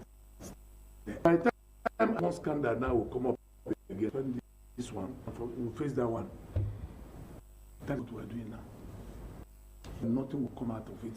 So, you understand that is buying? Of course, they know what they are doing. What they are doing, they are just wasting time. We are waiting for one scandal to come up again. They will now forget about this Prince Adeyemi's scandal. Focus on the new one. Bajamia Amila would and the rest will be forgotten. Why is Bajamia Amila still in the state? Is it the only competent Yoruba man that can take up that office? There are many qualified Yoruba men and women that can take over this office. Even if the president says, okay, I send the Yoruba man, no problem. It is his personal right to do so as the president. But remove him, let him step aside, and let an independent body probe this. Not EFCC, not ICPC, not police. Independent body. Then recommend it to the security agents for prosecution. Not what they have done. Which police? Is it not the same Nigerian police me and you belong to? Please. We have seen situations like this, not Nigerian government not being able to get to the end of it. You think this will also align in that same? Of course not. Just maybe you call me. Considering the magnitude of this particular offense, do you think it's something that Nigerians will just let slide? Okay. Let me give you an example. You heard about this coastal highway from Lagos to Calabar. Have you heard of it? Do you know how much was spent there? Trillions. What happened? It's still a project. Which project is going where? Where is it going? Is it because Dave Umar is coming to Rato? Coming to Yan or Pata? Coming to deceive Nigerians? What is going on there? How many trillions is there? This one is 1.3 billion. Another money, there are more to it. Let them be an independent body. We shock Nigeria. When I mean not an independent body, we call them on phone. No, nobody should call them on phone. Leave them. They do a body, they come up with a report. Tinubu will be shocked if Tinubu want to claim he's not. He's innocent. Aware. If he claims he's not aware, but he will be shocked about we have cause to clear everybody out of that place. Is there any possibility of recovering the funds so far, put into this? We should not possible to recover anything because the way the argument wants to kill the whole thing. So where did you recover the money? It's gone. It's gone. Then we get 400,000. It's gone. He has eaten it. I'm sure he has gone to your house or cars or go and invest in abroad. What are we talking about? They are not recovering anything. When they only came up with it, say it is fake agency. We have been able to recover the 400 million naira given to A or B. No problem. We heard that this Bajamia Amila you're talking about raised an alarm over this particular man Adeyemi sometime last year in October. So why would you say he's involved in this? When the sharing formula, when they did not agree on this, that's why he's an alarm. Remember, Adeyemi was last year. The DSS, as he police or DSS, I invited him or arrested him. After they left him. About 2 times he was arrested, they left him. And he told them the story. He sang his song with them. And that is why Benjamin Abena came up and said, no, this and that. This is to deceive Nigerians as usual. But then is not new to scandals. There was before. Yes. Georgia in the happened to scandal, to start saying it here. No new to scandal. They should know, the government of the day knows that it is not new to scandal. You know what I'm saying? So he's talking about, continue talking. Nigerians, you can't. If tomorrow you arrest me, somebody will talk. Another person will going to be. But what we are trying to say, it is no good for the image of this country that has already. Why do we allow such thing to happen in Nigeria? And we keep quiet, assuming that even if it's he ought to have stepped aside, assuming he's innocent, assuming, but I'm not considering that he's innocent. He should step aside and allow independent body to do. At the end of the day, the report will be made known to Nigerians. Those to be prosecuted will be prosecuted. That's what I'm saying. The reach quite wide. Extremely wide. They're covering it. With the passenger? Yes! Try to, some of, is it a presidential spokesman? I forgot his name. He came up yesterday and said the appointment was dated back to Buhari era. Look at it. And then the accent, the signature of the chief of staff to the president. They say was on the letter. Who told you? Don't mind. Leave that. They know what they are doing. Prince Adeyemi came out and told Nigeria truth. And that is the problem was this. Assuming that man had that 200 million to complete that sharing formula, that have happened. But milking Nigerians who continue borrowing and we share it, they'll be sharing it. We don't have discovered normally in the Federal Republic of Nigeria. The so-called agencies with 300 staffs in a big special. In fact, I was even had to go to federal to go and say this is where he was. Big, spacious and well furnished. Well, of course, where foreign nationals were coming to pay in Koseko. And at the end of the day, the presidency is telling us stories. In fact, they should American Marines all this story that they tell them not Nigerians. He can't tell us such story they are doing. And then continue. Because for me, I only pity my children. Because I have failed them as a father. The government has failed them. How will you call yourself a failure if you say you're failed? As a father, can I provide what I'm supposed to provide for them? Is it not failure? I can't give them good quality of life. What will I tell them tomorrow? So I have failed them. At times I call my children and apologize to them. I say I have failed. Because it's not my making. The government of the day, who's supposed to give me an enabling atmosphere, has not done that. Will I go and steal? I will not. So we'll continue living that until the day God remembers this country. We'll thank God. But this takes us to if Nigerians, the electorate again, if Nigerians are not happy or not just okay with a particular set of political group, they can vote them out of office. But people don't come out to vote in elections. They say their votes can't be counted. Before we came on board on this program, you saw what is happening. They want to conduct an election. Is that election? The governor should just go there and put the names of those you want them to local government A. I want this person to go there. You go there. Just not to waste money. Does our vote count? It doesn't. So I keep on telling people, I say 2027 is a scam. That money they are going to use for that election. I am begging the government of the day. I'm kneeling down begging them, please. They should use it at least to fix our university.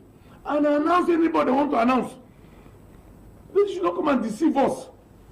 If food will not come, you see what will happen that day. Permit me, time is no longer on our side. It is the much we can take from this Abuja Center on TMI. We appreciate you, Sonny Ayanwu, a legal practitioner and a public affairs analyst who has shown up to throw more light on this development, in Nigeria. On behalf of the Abuja production crew led by John Turner, we are returning you back to other studios, especially that in Lagos. We are going now to Lagos to join our colleagues in Lagos who will continue with TMI this morning. Thank you.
The Ugewe is the final ceremony of the series.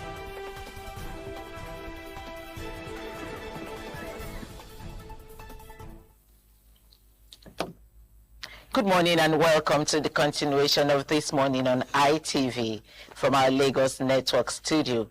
I'm very excited to be here this Tuesday morning. That's because I have my co-anchor, Dr. Victor Ohai, with me. I have missed him so much. Doctor? Same here.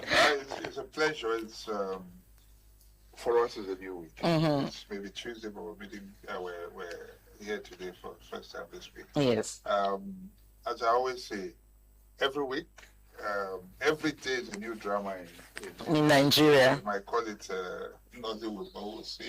We'll take on the issues as they come, but we have a very important guest here today. I'd like to address him as the best dressed analyst on Nigerian television.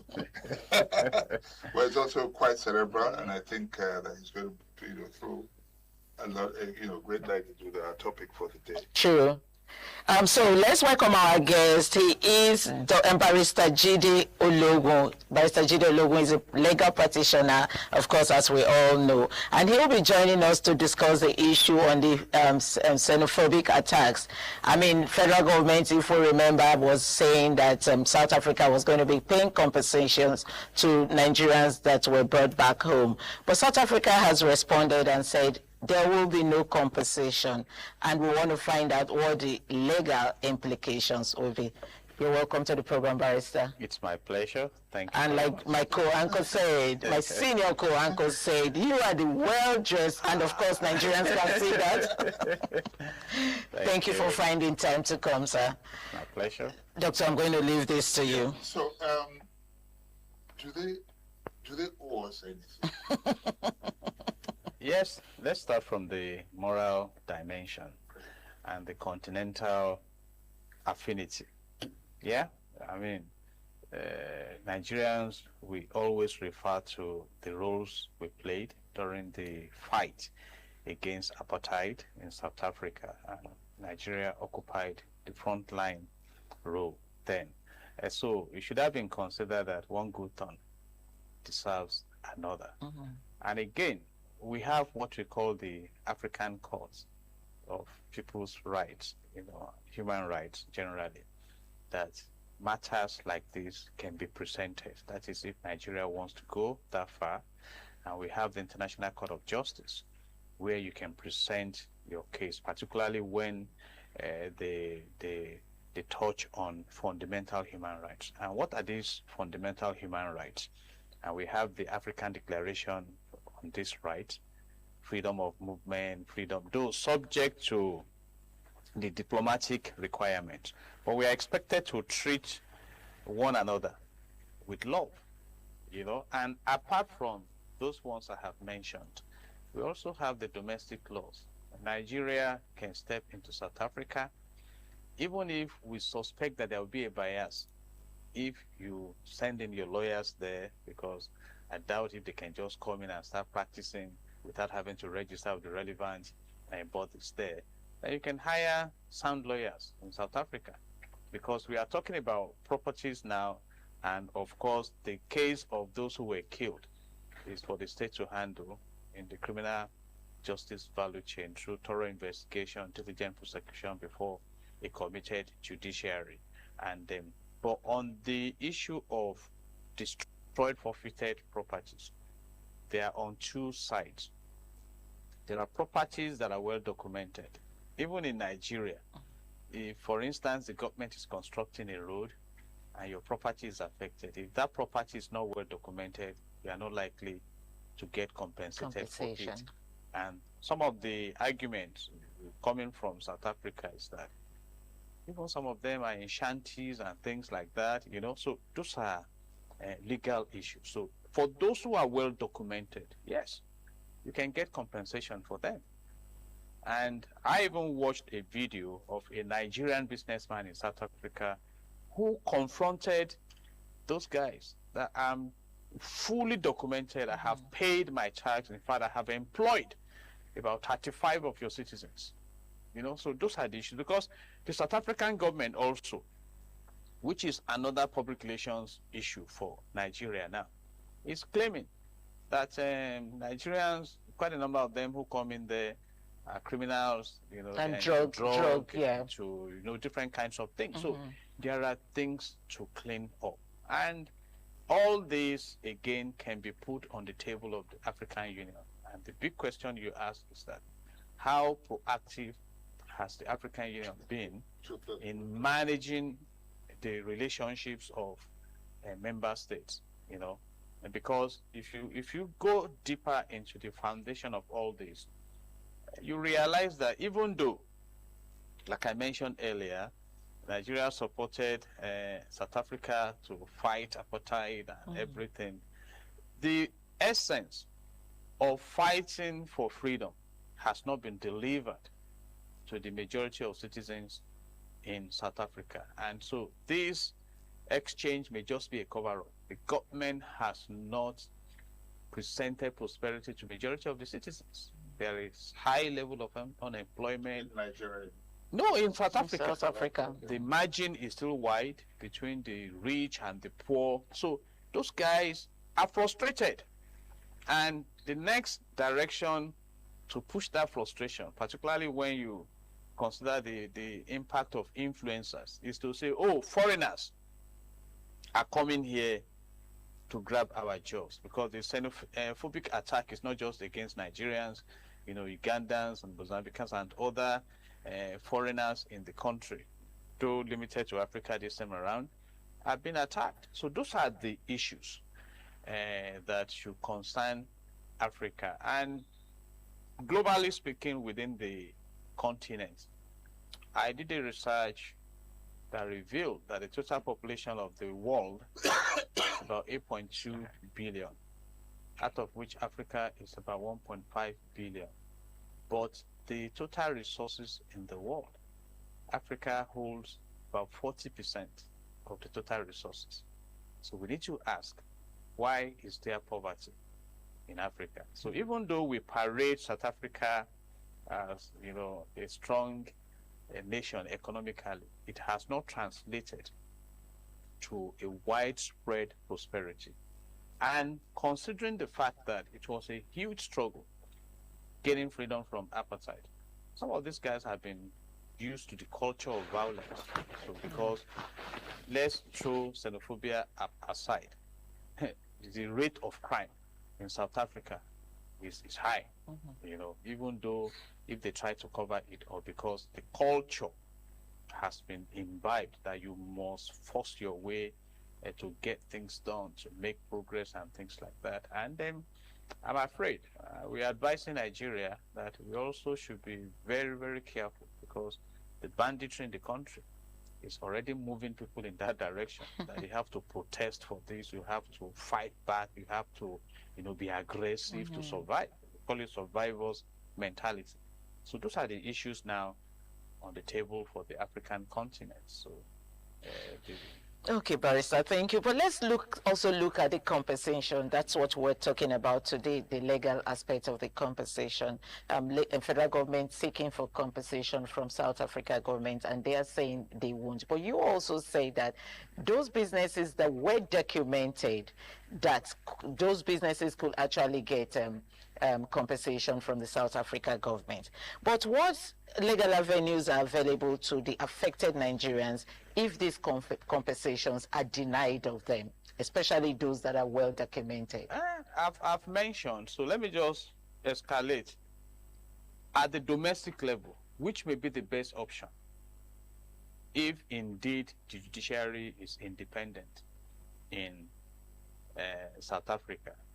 For instance, in Nigeria, if a foreigner comes in here to buy property in Ikoyi, for instance, let's say maybe a Lebanese, and the Lebanese is forced out of the country not because he committed a crime, the lawyer can sue. That property is registered, and is there a law that says a foreigner cannot purchase property in Nigeria? And the answer is no. So if all the requirements of the law have been complied with, you can get compensated, you see, at the local level. And if that is not the case, you proceed to the African court. If that is not the case, you proceed to the International Court of Justice. But again, speaking locally now, if you look at Section 131 of the Evidence Act 2011 of Nigeria, it says that you have the burden of proof. He who alludes to facts must prove those facts. So how can you prove your case to get compensated? So the statement of the minister in South Africa is diplomatic. It's blanket to say just to bluff us. And again, it's a test of strength. So, and it is provocative in nature, because some Nigerians are beginning to say, oh, let's go after their businesses. Too. And the question I'm asking is that, what local capacity has that?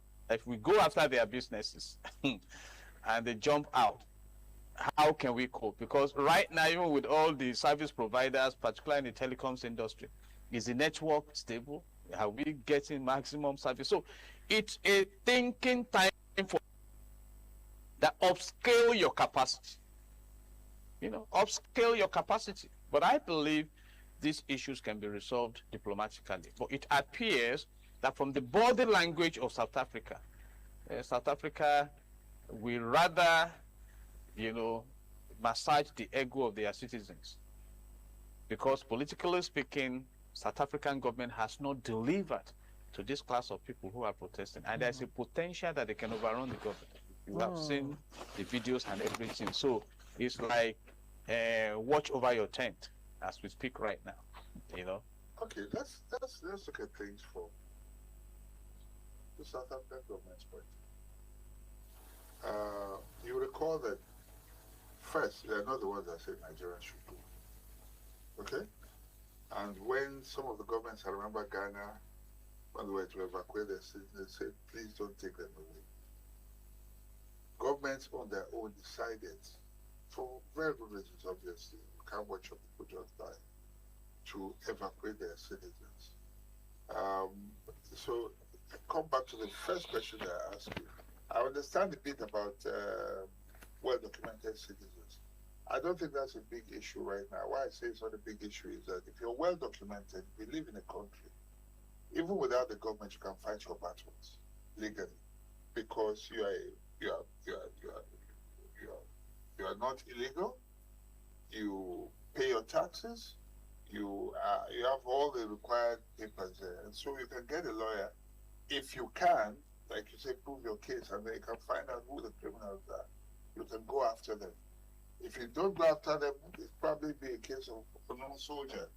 You know what I mean? It will be the first time. So, just play the devil's advocate.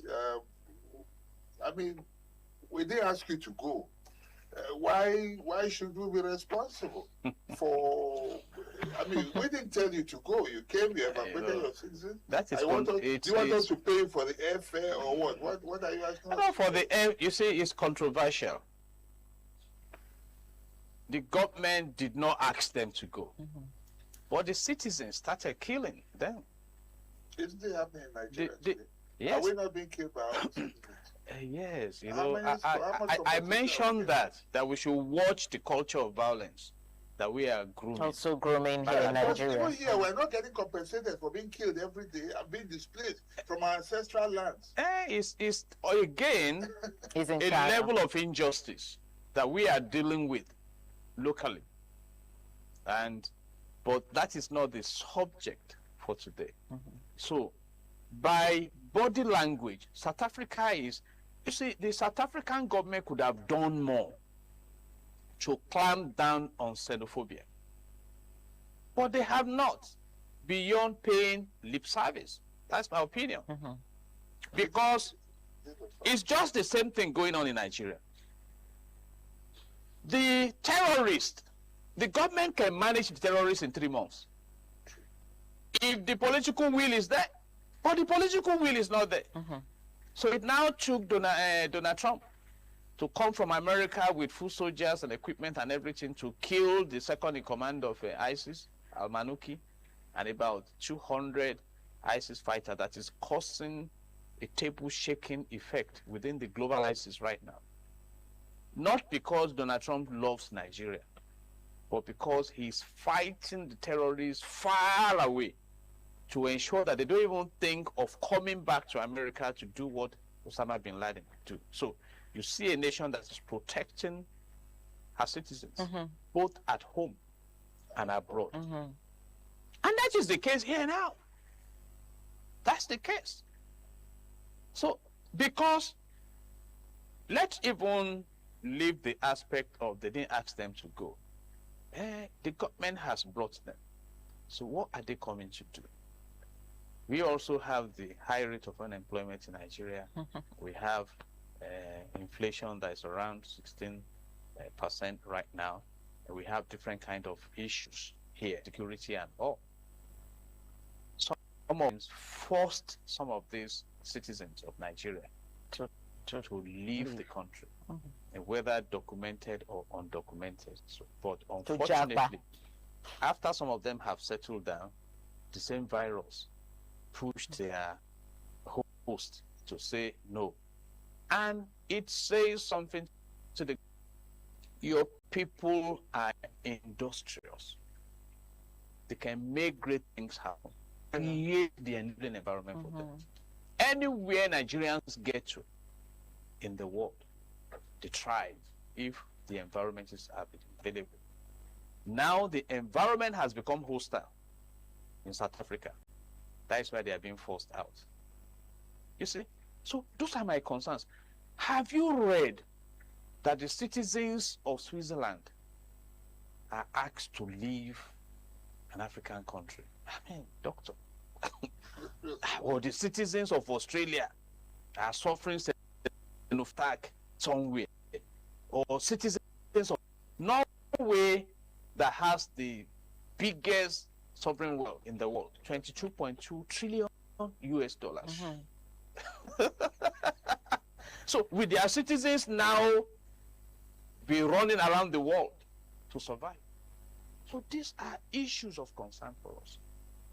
So South Africa and Nigeria have problems that are now affecting their interrelationships. And some will remind us of what happened in the Second Republic when Alhaji Shehu Shagari was the president. We also asked Ghanaians to go for similar reasons. They are such a good now. Sandy, we also saw a video where they were asking us to leave. Exactly. So, and that's why my concern is about Africa. Africa. How are you going to turn your zone to a prosperous zone? Because I have a saying that in an environment of poverty, crisis is inevitable. There's nothing you can there must be crisis.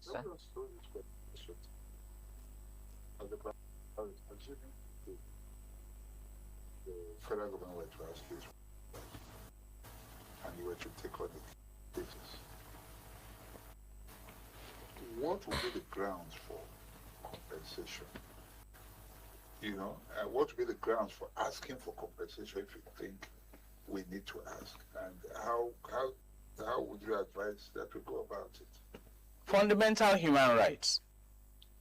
I've mentioned it. And we have the African Declaration on Fundamental Human Rights. Can you prove it for undocumented immigrants? Well, sorry, I just saying the question. For undocumented immigrants who are living there illegally, that's one. Can you also prove it for people who voluntarily opted to leave when the government, quote unquote, was saying you don't need to leave? We understand the circumstance. But I'm just saying, because these are holes, for instance, when you go to court. Those are the issues you are going to hammer out in court, because to what extent So can just you put a watertight. what I'm saying here, if you are documented, you are entitled to that property. You worked for it, you documented for it, you documented. If you are forced out, it's against your fundamental human rights. But there's no forced out. It's a matter that you now need to prove, because they were enjoying themselves, doing their businesses until the violence came. The illegals? The illegals, that one is a concluded matter. They have no remedy except moral interventions.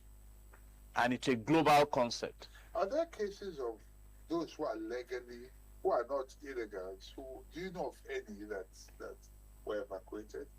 I've not profiled them. Yeah, the government must have profiled them.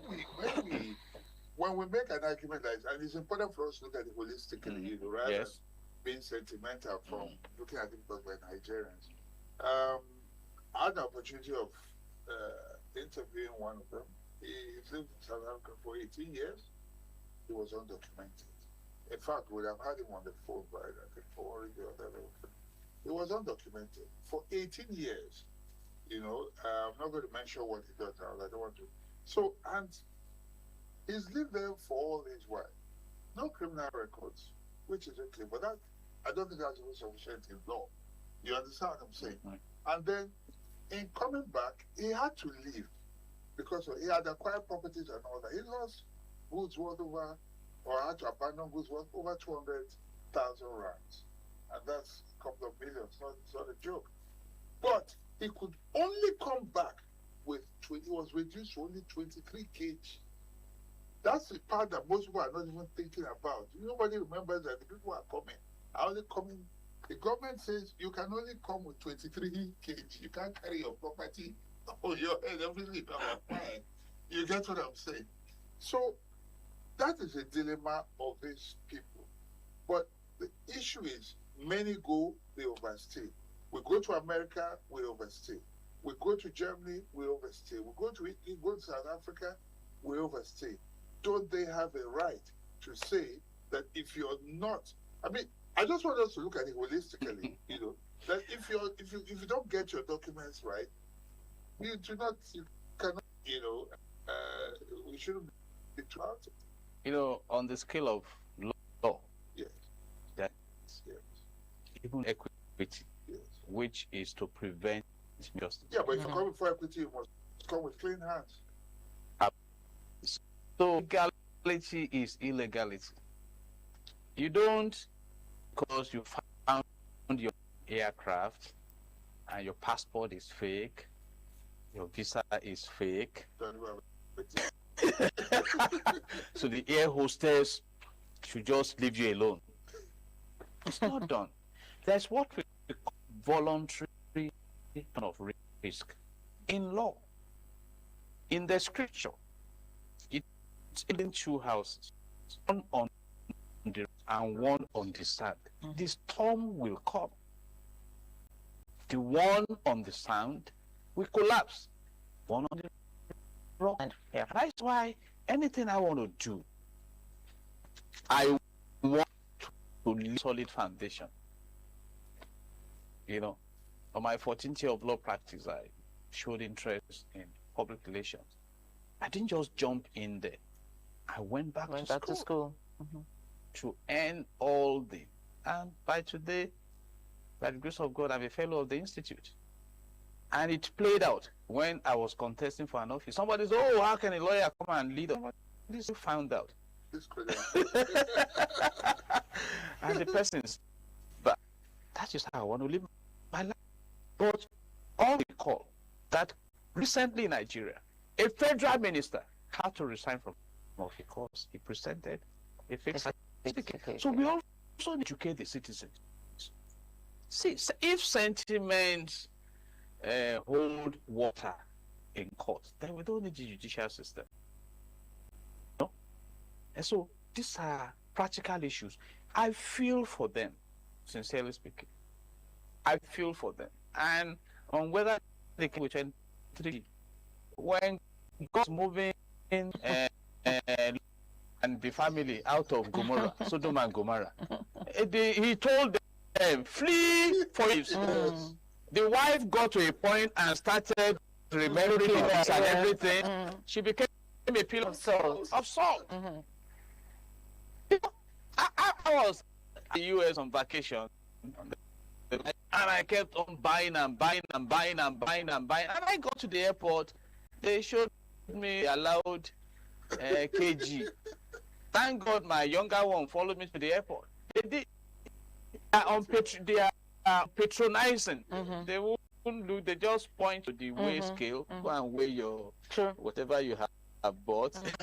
The remaining dump somewhere. So I had to those things to my younger one to cargo some, you know, that could be, and that is life. Plan is that, please, Nigerian citizens, and that is why I took the pain to mention some countries, should not be victims.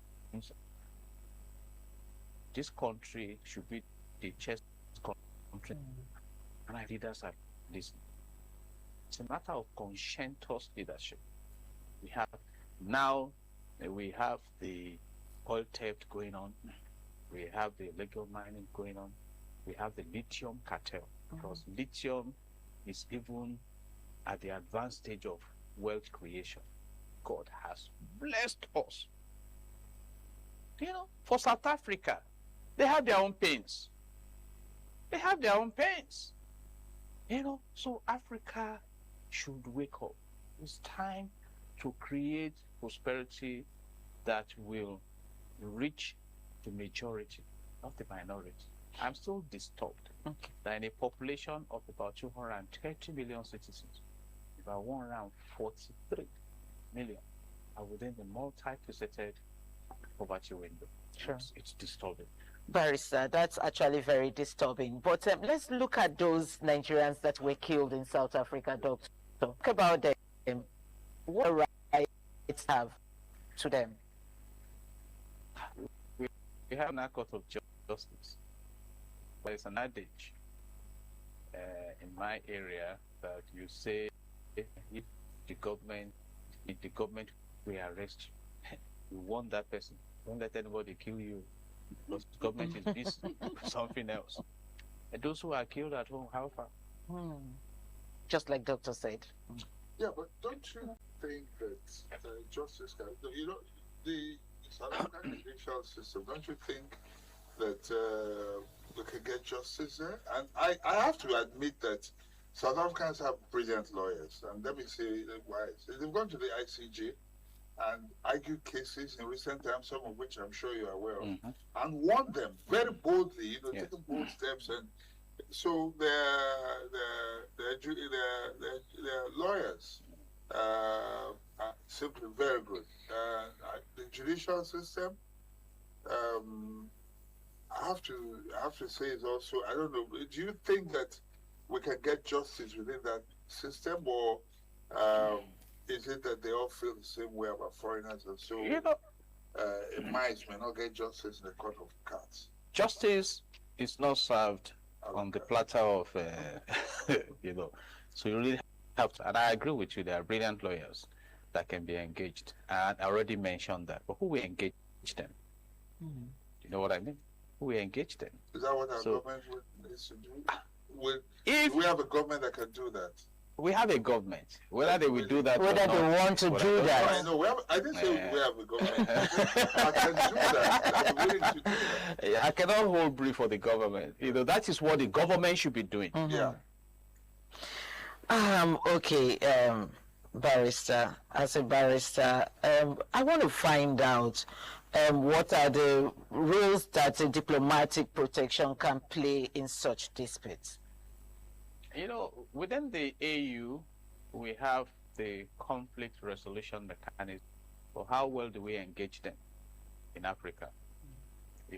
And again, Nigeria tried by warning their citizens, oh, this thing is escalating, be careful.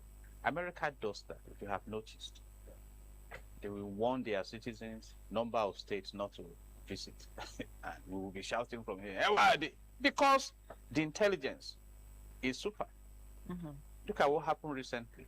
Right from the US, they gave us the names of those moving money for ISIS. And these people have bank accounts in Nigeria. They operate, they've been registered government. How didn't we discover them? Or is it that we discovered them and just kept quiet? So those are, you must actively protect the interests of your citizens. It's very important. And I think we need to start letting that lesson. Then, Doctor, I want to deviate a little just because of what he said about the U.S. protecting and giving us the names of those people. But back home here, we saw that there's a ministry created that is being circulated right now that says is a fake. No, a department. Okay, it was a department, and the Prince, is the Prince Adeyemi and all that, Matthew Adeyemi. What's your take on all of this play? Because we talked about it this morning, Doctor, and I really want to hear from a legal practitioner.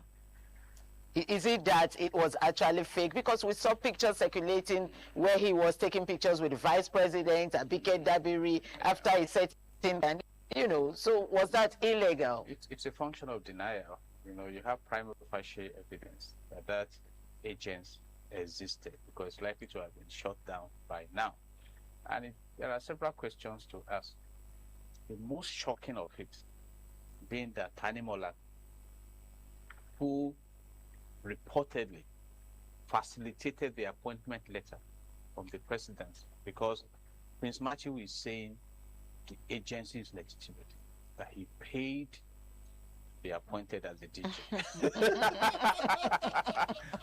But the guy who was named as the one who facilitated the appointment letter mysteriously died by fire in an hotel in the FCT. I know the implication of that. But that is a critical aspect of investigation. A principal witness.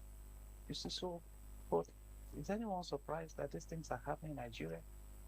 No one has. In 98, $2.8 billion disappeared from the NNPC account Midland. Was it dollars or naira? Dollars. 2.8. And now, sir,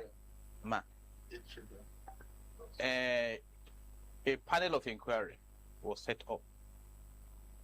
Olusola Saraki, doctor, was the Senate president then.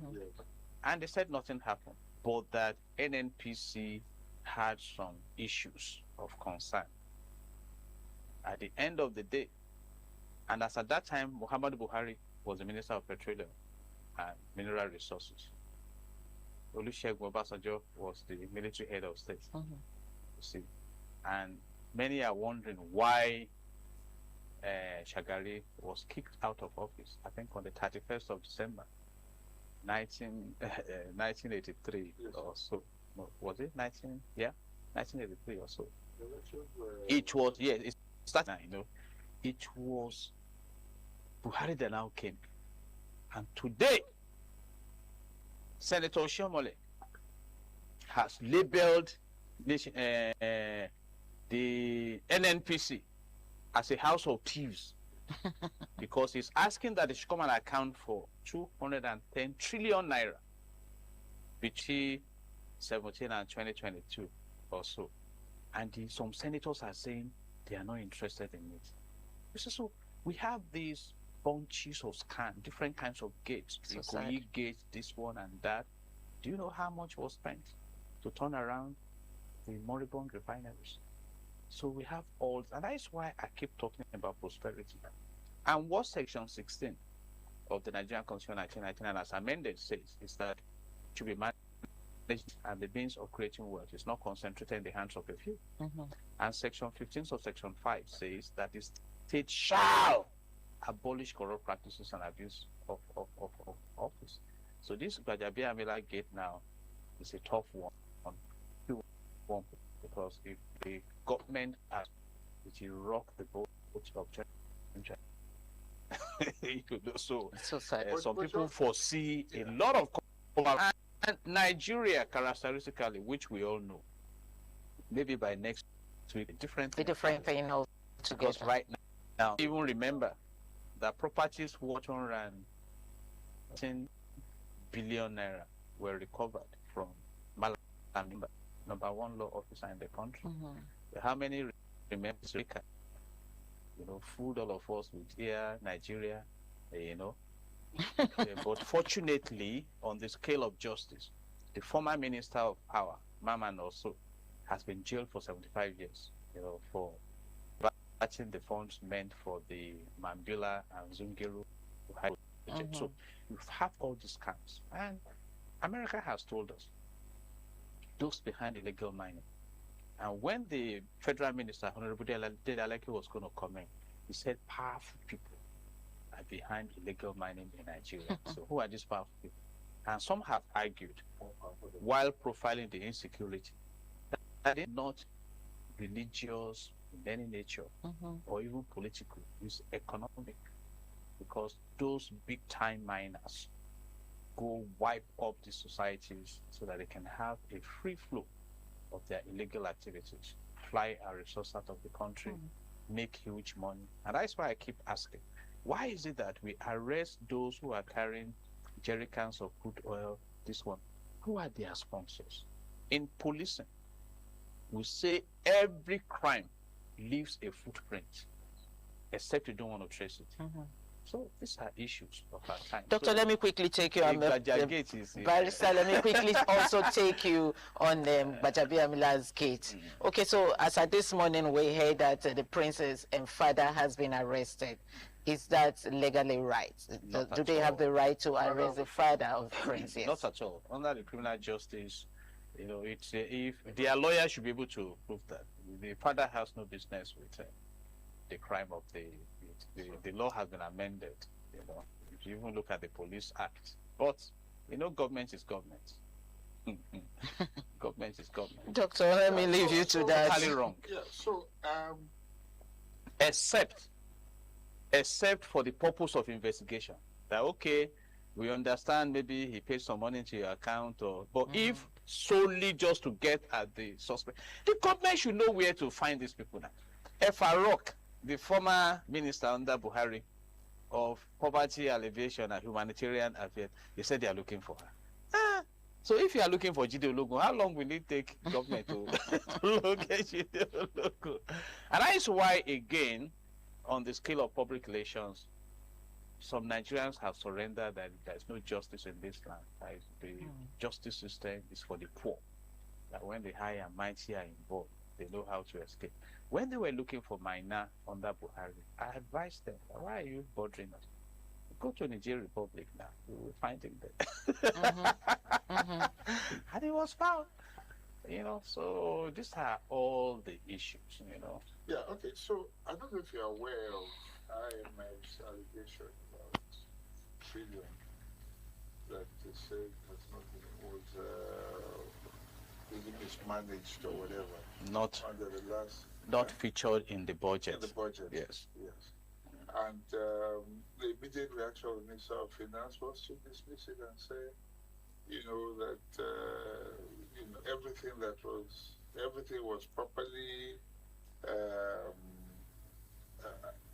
appropriated by the National Assembly, passed everything legally, and that everything is, you know, properly appropriated. So, and I'm just wondering, I tried to do some, is it arithmetic or magic the other day?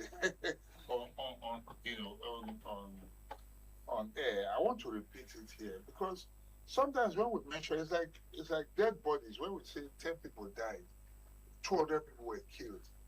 We have been so desensitized. It doesn't make. It's like just statistics. It doesn't mean anything. When in other countries, if there's a mall shooting and 5 people die, the whole country will just go sad. But that's not the case in Nigeria. Permit me to do that mathematics. 1 trillion, sir, will, at the rate, if you spend 50 million naira every day, will last you for 54.8 years. Now, at the rate, that 8 trillion we're talking about, what it amounts to is 400 million naira every day. So I'm wondering what is happening in this country. Do you know what? No, do you understand what I'm saying? I do. And these monies don't mean anything anymore. And I don't know how much of it you see. I certainly don't see anything here. So, and I'm wondering, if we have this kind of money, and we're not hemorrhaging to death, because I don't know how many countries can survive what is happening in this country. If you would decide that this 50 million naira, if you decide to give it to every university, you begin to give them every day. I mean, all the universities in Nigeria, then the secondary, you will continue to spend for decades. Do you understand what I'm saying? If you put that in the health sector, why are these not going to where they should? What is happening? Do we have so much money? Thank you very much. Let me start from the response of God to your question. God's the heart of man is desperately wicked. Who can know it? And deceitful. Yeah. Even in Genesis chapter 6, God just rose up and I'm going to wipe off the human race. True. And they are desperately wicked. And you find those who are wicked, and it is addiction to wickedness and greed. You just did the profiling. This money, do you know why Switzerland is so rich? Quite a huge chunk of African wealth has been deposited in that place. And when they die, their relations cannot say. Look, you see, the crime associated with Malami, a huge chunk of it came from the retrieved Abacha loot. Abacha is the generous ancestor. Exactly. he has always even from the grave. That is the most generous ancestor. So you can imagine the wealth of the nation that Abacha cornered. So these are issues of Africa. But let me summarize. A wise man said, the rich man buys luxury last. The poor man buys luxury first. And that is why you find a nation that is indebted right now to about 160 trillion naira, going around the world to beg for more loans and debt relief, and yet they are coming in Lamborghini and huge vehicles and overflowing agbada to show wealth when the base is weak. So we are just advising. For some of us, we have keyed to the counsel of God that godliness with contentment. Barrister, we're running out of time, but let me quickly ask you this so you can get a conclusion on the compensation from South Africa. So what evidence will be required to establish this compensation if it is approved by the South African government? Nigeria would like to know. For instance, in Nigeria, if government is constructing and it pulls down your building, if you have your certificate of occupancy, you present it, you've been paying your land use charges and everything, your right title to that property, and that you complied with the building regulations, you get compensated. But if you cannot provide that, you are on your own, you see. And that is why we say that ignorance is no excuse in law. And for those who have been killed, crime is an offense against the state. It is now for the state. So, but on the scale of fundamental human rights, like I said earlier, you can sue the South African government for failing to provide the required protection for the victims. So how that will succeed in court, I have not been consulted or briefed. Thank you so much, Barrister. We hope that Nigerian federal government will consult you very soon. And from Doctor. Yeah, they're already consulting Doctor. Doctor. I think it's been quite enlightening. We've seen things from the PR perspective and the legal perspective as well.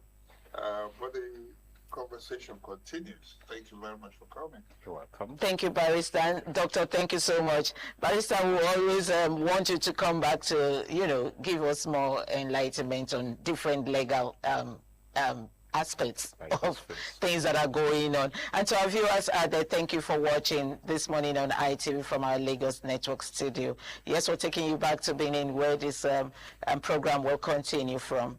I'm Patricia Uremu Gabriels.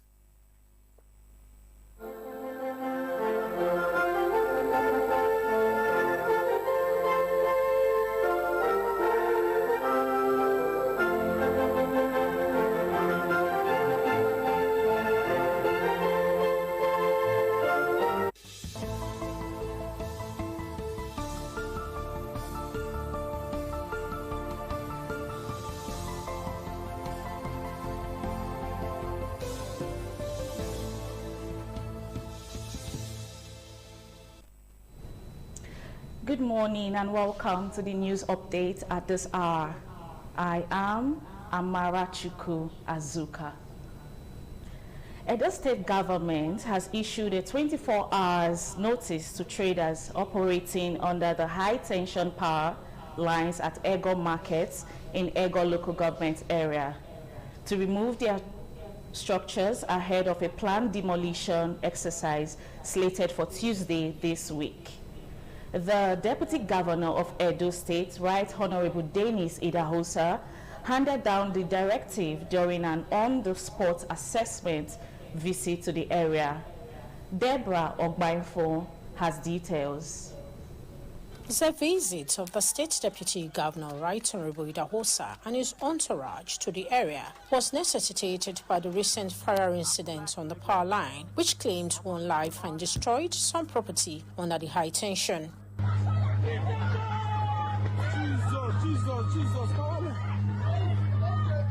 Addressing residents in the affected areas, Right Honorable Idahosa says the planned demolition of structures under the high tension is aimed at protecting lives and property, stressing that trading and erecting structure under high tension lines and on the rights of way pose serious safety risk. All these extensions, one removal, so that everybody will go from the go inside market. He urged the affected traders to comply with the government's directive within the stipulated time, pointing out that the demolition is part of state government's commitment to ensuring public safety. We decided to come to intimate our people that those that are directly involved, that are under the power line, that they should remove their property. So we'll be coming to clear the right of way to ensure that this place is safe and secure. The affected traders assured the state government of their cooperation. They said we should remove our extension and move it to the back. So we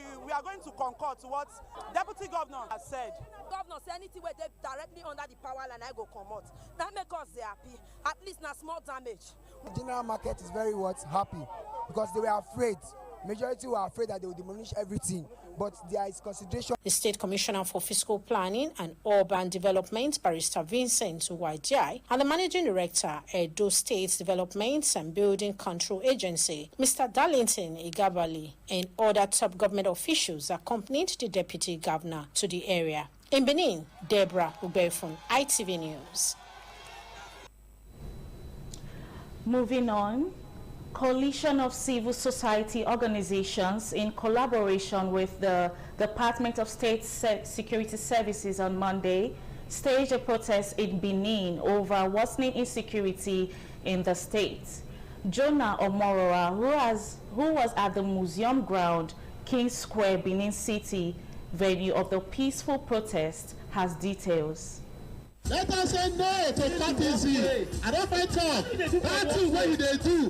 One shame. Don't go let you tell people say see the kind work what you they do. Now we they call social vibe. The protesters brandishing placards converge on the museum ground, King Square, Benin City, and march through Sapele Road to the DSS office and the State Police Command, calling on the state government and security agencies to urgently address what they describe as worsening insecurity in the state. The message was the same as participants in the demonstration expressed concern over the growing wave of insecurity that has affected several lives and means of livelihood of the people in the state. We are coming to tell the people to stop terrorism, those that are into criminality, to stop terrorism, to stop kidnapping and courtesan. Security don't go beyond DSS. Security don't go beyond 4 brigade or soldiers. Security na me and you.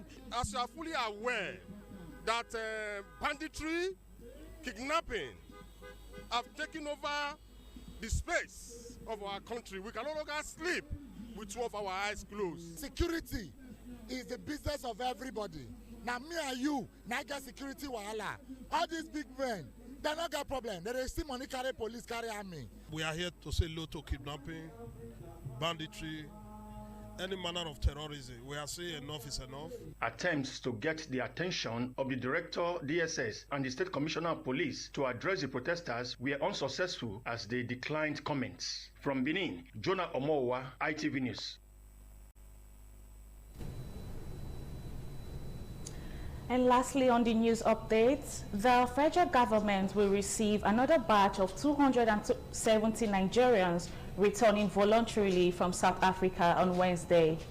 The Ministry of Foreign Affairs said an Air Peace aircraft has been designated for the evacuation exercise and will depart Lagos for Johannesburg before bringing the returnees back to Nigeria. The ministry said the evacuation is part of the government's ongoing commitment to ensuring the safety and welfare of Nigerians living abroad. The returnees are expected to arrive in Lagos on Wednesday, where relevant government agencies will receive and provide the necessary support for their reintegration.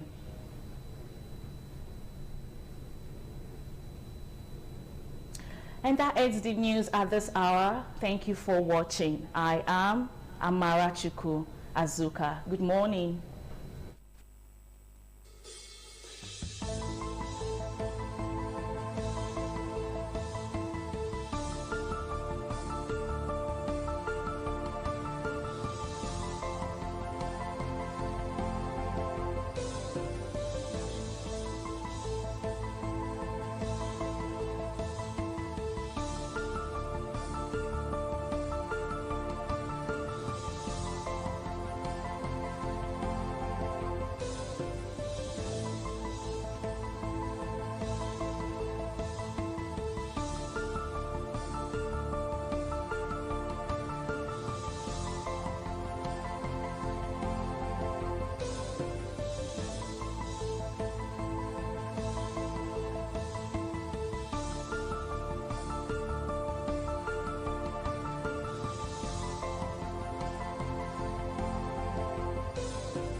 ITV, certainly the best.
Good morning. This is TMI Socials. I am Anuoluwakbo Stevens. Better still, call me your social media butterfly.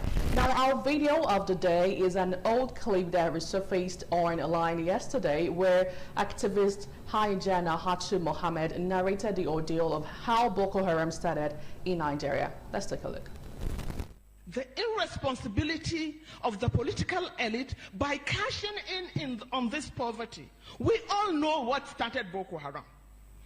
Everybody knows.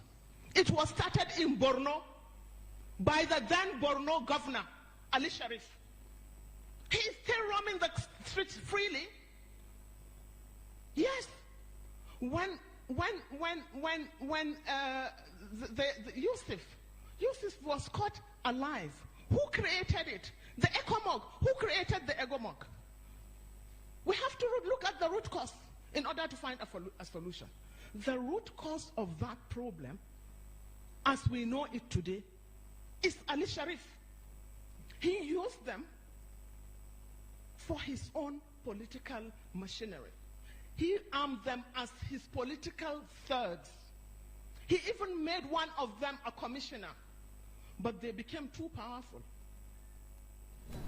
Oh well, now you know. Away from that, our first story for today is #Portugal, #Ronaldo. As Cristiano Ronaldo's World Cup journey has come to an end, to an emotional end, the 41-year-old Portugal captain played what he had already confirmed would be his first FIFA World Cup match as Portugal suffered a heartbreaking 1 defeat to Spain in the round of 16 at the 2026 FIFA World Cup in Dallas, Texas. And now let's take a look at the emotional moment that has been surfacing all over social media. And a big shout out to Cristiano Ronaldo. Take a look.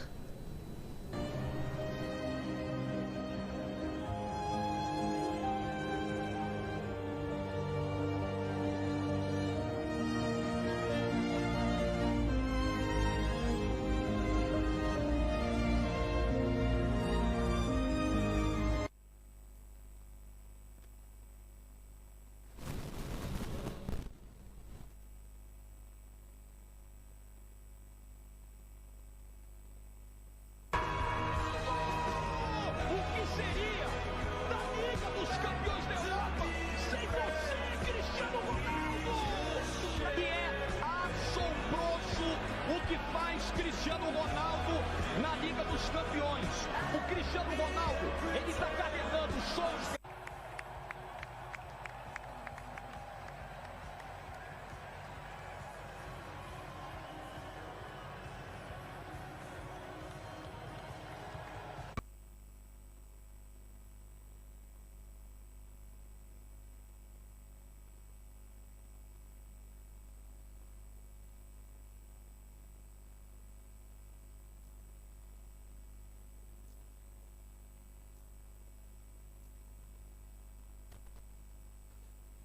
Well, apparently Ronaldo was not the only one who cried yesterday at the stadium. We had a couple of fans, video trending online, person crying, as he actually did say ahead of the knockout clash that is actually going to be his last moment at the World Cup. Now, reacting to this online, let's see what you have been saying. This user wrote, Kai, CR7, it is not your fault. World Cup is not one man's effort. My love for you still remains. You are the GOAT GOAT. Another user on X reacting, this user says, I really wished him to win. Would have been a great way for a last game. Anyway, life happens. Now this user on X reacting says, Cristiano Ronaldo, we will miss you forever in football and we will remember you forever in football history. Congratulations on all your achievements in football. Well, finally on the story, this user wrote, if we could have another reaction. First player to play in 6 different World Cups without winning the tournament. And I'm pretty sure that guy is actually a Mercy fan. But anyway, we'll move on back here in Nigeria.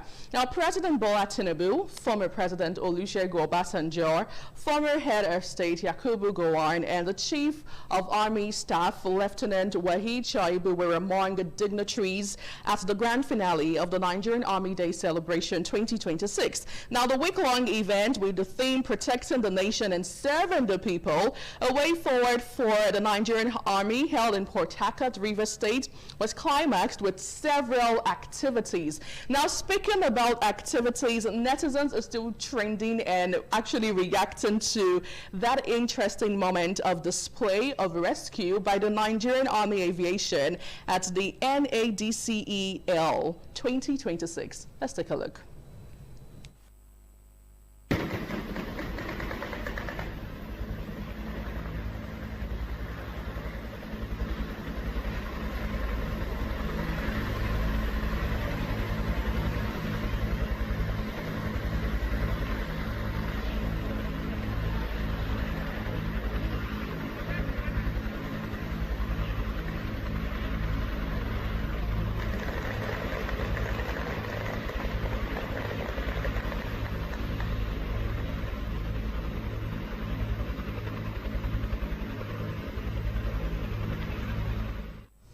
Well, tell me about it. Our men are ready for war against insecurity in Nigeria. Now, reacting to this online, netizens have been talking. This user wrote, apart from landing the helicopter like a downfall, they rescued the hostage and then everyone turned their backs. Not a single person seemed to be providing security, and they still posted it as PR. And you wonder why flip-flop wearing kids ambush them on a regular. Oh my goodness! Another user reacting to this one wrote, "You call this impressive? Almost crash landing that chopper and endangering both the personnel and putting the lives of everyone at risk. Or more, see, the military will depend on." We cannot talk anything, but you said a whole lot already there. Now, finally, this user wrote on X, "If that pilot landed that helicopter 2 times, engineer must repair that helicopter." Perhaps we'll have Engineer Momo to the rescue in that regard. But anyway, moving away from that, hashtag the issue, the controversy surrounding the alleged presidential fiscal infrastructure project cancelled opened yesterday as police operatives stormed Ogbomoso resident of the family of Prince Adeyemi Adeniyi, the central figure in the ongoing forensic or forgery investigation linked to the purported cancel. Now, according to correspondent, it was Linda Adeyemi's father, alongside a family friend who visited the family yesterday morning, was arrested by police, leaving Adeniyi's aged mother in shock. Now, reacting to this, netizens are still talking, and we'll have your tweets right now. We'll start off with this user who wrote, "Why his father? Is the man on the run? I hope tomorrow they will not arrest his mother or children."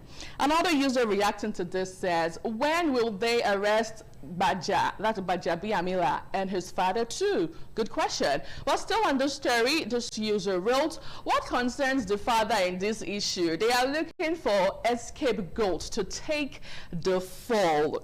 Tell me about it." Well, still on the story, this user wrote, "There are many more of such fake officers who has funds in the federal budget. Why else do you think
are running the agencies are not being tried as we speak.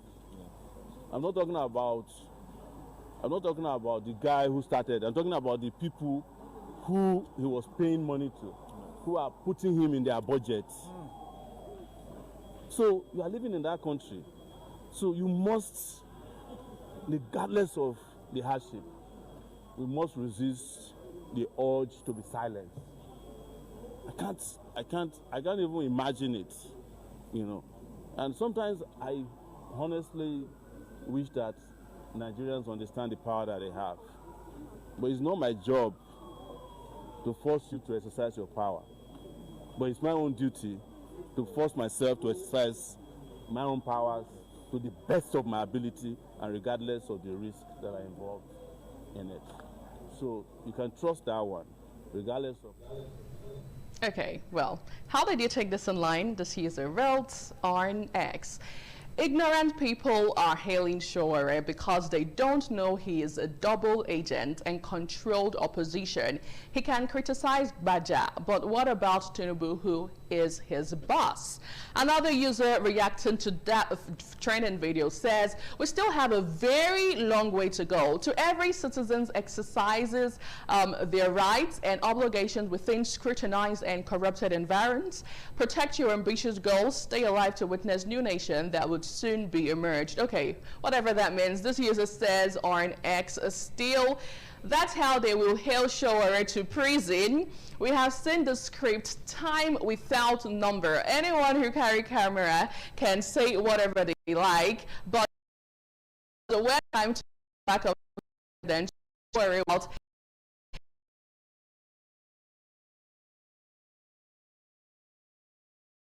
creator. But anyway, on that note,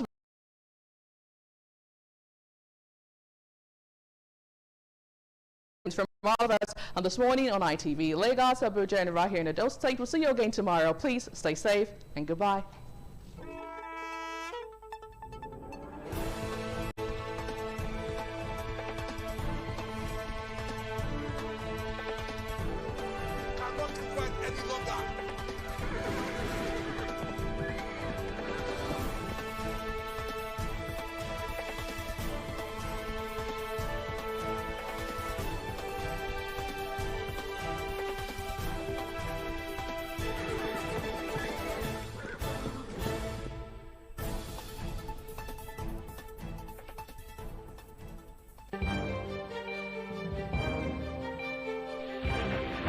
This is ITV. Certainly the best. Every day begins with a promise of hope, a promise of hard work, a promise to create something meaningful. At Cremella Food Limited, that promise